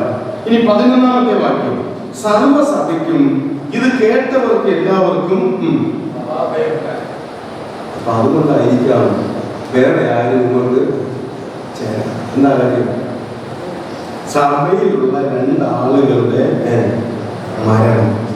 അത് മരണം കണ്ടിട്ട് എന്താ മറ്റുള്ളവർ വരാതെ? അവർ മരിച്ചത് കൊണ്ട് എന്താ മറ്റുള്ളവർ വരാ? അവരെന്തിനാ ഭയക്കുന്നത്? അത് ഭയക്കത്തക്ക ഒരു മരണമായിരുന്നു. ആരും ഭയപ്പെട്ടു പോകുന്ന മരണമായിരുന്നു. കുറച്ചുകൂടെ വ്യക്തമായി പറഞ്ഞാൽ, ദൈവത്തിന്റെ ന്യായവിധിയുടെ കൈ അവർക്ക് ഭാരമായി തീർന്നതാണ്. ദൈവത്തിന്റെ വടി കൊണ്ട് ദൈവം അവരെ അടിച്ചതാണ്. ദൈവം അടിച്ചിട്ടാണ് അവർ മരിച്ചത്. ദൈവം ശിക്ഷിച്ചിട്ടാണ് അവർ മരിച്ചത്. അതുമാത്രമല്ല, ദൈവസഭ രൂപം കൊണ്ട ശേഷം ആദ്യത്തെ മരണം ന്യായവിധിയുടെ മരണമായിരുന്നു എന്ന് കൂടി പറയേണ്ടിയിരിക്കുന്നു. ആ മരണം മറ്റുള്ളവർക്ക് പ്രത്യാശ വർദ്ധിപ്പിച്ചതല്ല, അകത്തുള്ളവർക്കും പുറത്തുള്ളവർക്കും ഒരുപോലെ പേടിയുണ്ടാകുന്ന മരണമായിരുന്നു. കാരണമൊക്കെ നമുക്കറിയാം. അന്യാസിന്റെയും സഫീറയുടെയും മരണം മറ്റനേകരെ അകത്ത് വരുത്തുന്നതിനും പറ്റാത്ത ഒരു മറുപടിയായിരുന്നു. എന്നാൽ തിരിച്ചു പറയാം, ചില ആളുകളുടെ മരണം എനിക്ക് നേരിട്ടറിയാം. ചിലരുടെ മരണവും ശവസംസ്കാരവും കണ്ടിട്ട് സമൂഹത്തിൽ നിന്ന് ചിലര് രക്ഷാകരണമായി പ്രാപിച്ച് ദൈവസഭയിൽ വന്നിട്ടുള്ള ചരിത്രം നമുക്കുണ്ട്. ഞാൻ നിങ്ങളിപ്പോ എടുത്ത് പറയാൻ വരുന്നില്ല. അപ്പോൾ തന്നെ ഇവിടെ രണ്ടുപേരും മരിക്കുമ്പോൾ അവർക്ക് പേടിയായി പോയി. എന്താ കാര്യം? ഇപ്പോൾ അവരോട് ചെന്ന് പറഞ്ഞാൽ അവർ പറയും, എന്റെ ബ്രദറെ എങ്ങോട്ടാ? യെരുശലേം സഭയിലോട്ടോ? ഞങ്ങളോ? അയ്യോ, ഞങ്ങൾക്ക് 5-6 ആളോട് ജീവിക്കണേ, പ്ലീസ് ഒന്നുകൊണ്ട് വിളിക്കില്ലേ. ഈ ചിലര് നമ്മൾ സ്നാനപ്പെടണമെന്ന് പുറത്തുള്ളവരോട് പറയുമ്പോൾ അവർ പറയും, പെട്ടവരെ കാര്യം ഇനി ഞങ്ങളും കൂടെ ഞങ്ങളും കൂടെ സ്നാനപ്പെടണമെങ്കിലും പെട്ടവരെ കാര്യം എന്ന് പറയുന്നത് പോലെ ഈ മരണം മറ്റനേകരെ പേടിപ്പിച്ചു. മറ്റനേകരെ മരണമായിട്ട് അർത്ഥമാക്കി. അവർ പുറത്തു നിൽക്കുന്നു, ഭയന്ന് വന്നില്ല. അതാണ് ഒരു കാര്യം. അപ്പൊ സഭയുടെ സാക്ഷ്യം നഷ്ടപ്പെട്ടു പോയിരിക്കുന്നു. ഇത് ദുഃഖത്തോടെ വേദനയോടെ നമുക്കൊരു ഉള്ളിൽ ചിരിച്ച് കളയേണ്ട ഒരു വിഷയമല്ല. നമുക്ക് ചിന്തിക്കാം, കർത്താവിനെ നമ്മുടെ പ്രസംഗത്തെക്കാളും നമ്മുടെ നിശബ്ദമായ ജീവിതമാണ് മറ്റനേക കർത്താവിലേക്ക് നയിക്കുന്നത്. അത് വളരെ പ്രധാനപ്പെട്ട ഒരു കാര്യം. ഒരു സംഭവം ഞാൻ ഓർപ്പിക്കാം. സക്കറിയ പ്രവചനം അതിന്റെ 8-ാം അധ്യായം, സക്കറിയ പ്രവചനം 8-ാം അധ്യായം അതിന്റെ 21-ാമത്തെ വാക്യം മുതൽ ശ്രദ്ധിച്ചോളെ. 21. ഒരു പട്ടണത്തിലെ നിവാസികൾ മറ്റൊന്നിലേക്ക് ചെന്ന്, വരുവിൻ, നമുക്ക് യഹോവയെ പ്രസാദിപ്പിക്കേണ്ടതിന് സൈന്യങ്ങളുടെ യഹോവയെ അന്വേഷിക്കേണ്ടതിനും പോകാം, ഞാനും പോരുന്നു എന്ന് പറയും. എന്നിട്ട് 23-ാം വാക്യത്തിന്റെ ഇവിടുത്തെ ഭാഗം, ആ കാലത്ത് ജാതികളുടെ സകല ഭാഷകളിലും നിന്ന് 10 പേർ ഒരു യഹൂദന്റെ വസ്ത്രാഗ്രം പിടിച്ച്, ദൈവം നിങ്ങളോട് കൂടെ ഉണ്ടെന്ന് ഞങ്ങൾ കേട്ടിരിക്കയാൽ ഞങ്ങൾ നിങ്ങളോട് കൂടെ പോരുന്നു എന്ന് പറയും. എന്തായി പറയുന്നത്? വെറുതെ പറയുക, ഞങ്ങള് ദൈവാലയത്തിലേക്ക് പോകുന്നു, ദൈവത്തെ ആരാധിക്കാൻ പോകുന്നു എന്ന് പറയും. അത് കേട്ട് നിൽക്കുന്ന നാട്ടിലെ ഒരാൾ പറയുക, പ്ലീസ് പോകില്ലേ, ഞാനും വരുന്നേ. അതല്ല, കരുതിയാ ഞാൻ പോകുന്നു. ഇല്ലല്ലേ, പോകില്ല, നിൽക്ക്, വേറെ വരുന്നതെന്ന് പറഞ്ഞ് പോകുന്നവന്റെ വസ്ത്രാഗ്രം പിടിച്ചിട്ട് നീ പറയുന്ന നിക്ക് നിക്ക് തിരിഞ്ഞു വെക്കല്ലേ, ഞാനും വരുന്നു. അങ്ങനെ പോകുന്നവരുടെ പുറകെ വസ്ത്രത്തിന്റെ അറ്റം പിടിച്ച് പെട്ടെന്ന് ചടുതിയോടും കൂടെ ഞാനും വരുന്നു, എന്നെയും കൂടെ കൊണ്ടുപോകും എന്ന് പറഞ്ഞ് പോകുന്നവരുടെ പുറകാലെ ആളുകൾ കൂട്ടം കൂട്ടമായി വരികയാണ്. ഇത് സഹസ്രാബ്ദവാഴ്ചയുടെ കാലത്ത് നടക്കുന്ന ഒരു സംഭവമാണ് ഇവിടെ പറയുന്നത്. അത് ഞാൻ വിസ്മരിക്കുന്നില്ല. എങ്കിൽ അതിനകത്തുനിന്ന് ഒരു പാഠം നമുക്ക് കിട്ടുന്നുണ്ട്. പോകുന്നവരെ കണ്ട് അവരോടൊപ്പം പോകാൻ നിൽക്കുന്ന നാട്ടുകാരെയാണ് നമ്മളിവിടെ കാണുന്നത്. ഇന്നോ നമ്മളൊരു 10 പേര് ചേർന്ന് അവന്റെ വസ്ത്രം ഇങ്ങോട്ട് പിടിച്ചു വലിച്ചാൽ പോലും ഒരുത്തൻ വരുമോ? ആ സാക്ഷ്യത്തിന്റെ വില അവർ പറയുക. ഇനി അപ്പോസ്തലപ്രവൃത്തികളിൽ നമ്മൾ വായിച്ച 5:13 എന്തുകൊണ്ട് ആളുകൾ ചേർന്നില്ല എന്നതിന് ആ വാക്യത്തിന്റെ ഒരു മറുപടി എന്താ കാര്യം? മറ്റുള്ളവരിൽ അനേകരും അവരോട് ചേരുവാൻ എന്ത് ചെയ്യുന്നില്ല, തുനിഞ്ഞെന്ന് പറയുന്നത് എന്താ അറിയാമോ? തന്റെ ഇടം കാണിച്ചില്ല എന്നാണ് അതിന് പച്ചയ്ക്ക് പറഞ്ഞത്. അവർ തന്റെ ഇടം കാണിച്ചില്ല. അപ്പൊ ഈ വേർപെട്ട് വരാൻ തന്റെ ഇടം കാണിക്കും, പിന്നെ കാത്തിക്കണം. അതിന്റെ ഒരു വേണം, അതിന് വേണം ഒരു പ്രത്യേകമായ തുനി. പണ്ടൊക്കെ നമ്മുടെ പിതാക്കന്മാരൊക്കെ മുമ്പ് വന്നവരൊക്കെ കൂട്ടം വെറുത്തു, കുലം വെറുത്തു, നാട് വെറുത്തു, എല്ലാം ഒറ്റപ്പെടുത്തി, കുടുംബത്തിൽ നിന്നും പുറത്താക്കി, സകലവും നഷ്ടപ്പെട്ടവരായി വെറും കഴിയോടുകൂടെ വീട് വിട്ട് ഇറങ്ങിയവരില്ലേ, ലാഭമെല്ലാം നഷ്ടമായി കരുതി വന്നവരല്ലേ. അതിന് വേണ്ട ഒരു നെഞ്ചുറപ്പ്, അതിന് വേണ്ട ഒരു ചങ്കുറപ്പ്. ആരൊക്കെ കൈവിട്ടാൽ, ആരൊക്കെ തള്ളി പറഞ്ഞാലും, എന്തൊക്കെ നഷ്ടമായാലും വിഷയമല്ല, ഞാൻ ഈ അടഞ്ഞ സത്യത്തിന് വേണ്ടി നിൽക്കും എന്ന് പറയാൻ, അത് സ്വീകരിക്കാൻ ഞാൻ തയ്യാറെന്ന് പറയാൻ ധൈര്യമുള്ളത്. ഇനി അങ്ങനെ ഉള്ളവർക്ക് പറ്റിയതാണ് വേർപാടിക്കുന്നത്. പീരുക്കൾക്ക് പറ്റിയതല്ല. പീരുക്കൾ ആരും വന്നില്ല, ഈ വിഷയത്തിൽ ധൈര്യമുള്ളവർ വന്നു. അങ്ങനെയും കൂടെ ഒരു സത്യം അതിനകത്തുണ്ടെന്നുള്ളത് ശരിയാണ്. ഞാനിവിടെ ഇരിക്കുന്ന കൂട്ടു സഹോദരങ്ങളോട് പറയട്ടെ, ഈ ധൈര്യം പറയട്ടെ, ഈ ഈ ഈ നെഞ്ചുറപ്പ് നമുക്ക് വരട്ടെ. സുവിശേഷ നിമിത്തം, ഉപദേശം നിമിത്തം, വേദപാഠ ജീവിതത്തിന്റെ മൂല്യം, അതിന്റെ മഹത്വം മനസ്സിലാക്കിക്കൊണ്ട് ബാക്കി എന്ത് നഷ്ടങ്ങൾ വന്നാലും സാരമില്ല എന്ന് കരുതുക. ഭൂമിയിലെ ജീവിതത്തിൽ നമുക്ക് അങ്ങനെ നമുക്ക് സഭയോട് അതാത് സ്ഥലം സഭകളോട് ചേർന്ന ബന്ധം നഷ്ടപ്പെടാതെ നിലനിർത്തി പോരുവാൻ, ആ ചേർന്നതിൽ തന്നെ ഉറപ്പുള്ളവരായി നിൽക്കുവാൻ ദൈവം നമുക്ക് കൃപ ചെയ്യട്ടെ. കർത്താവ് സാർവത്രിക സഭയോട് രക്ഷിക്കപ്പെടുന്നവരെ ചേർക്കുന്നു. ഓരോ വിശ്വാസികളും പരിശുദ്ധാത്മാവിനാൽ ഉണർത്തപ്പെട്ട് സുവിശേഷം കേട്ട് രക്ഷിക്കപ്പെട്ട് സ്നാനപ്പെട്ട് വേർപെട്ട് ഓരോ പ്രാദേശിക സഭകളോട് ചേരുന്നു. ആ ചേരുന്നവർ ഏത് പ്രതികൂലങ്ങളിലും തളർന്നു പോകാതെ ആ ബന്ധം പുലർത്തി സ്ഥലം സഭാ ബന്ധത്തിന്റെ മഹത്വവും സാക്ഷ്യവും നിലനിർത്തി പോരുവാൻ കർത്താവ് ഇടയാകട്ടെ എന്ന് പ്രാർത്ഥിച്ചുകൊണ്ട് ഈ വിഷയത്തെ ഇവിടെ ഉപസംഹരിക്കുന്നു. ശ്രദ്ധിച്ച് കേട്ടതിനുള്ള നന്ദി കർത്താവിന്റെ നാമത്തിൽ അറിയിച്ചുകൊണ്ട് കർത്താവിന്റെ മഹത്വത്തിനായി ഈ വാക്കുകൾ ഉപസംഹരിക്കുന്നു. ദൈവനാമം വാഴ്ത്തുന്നു.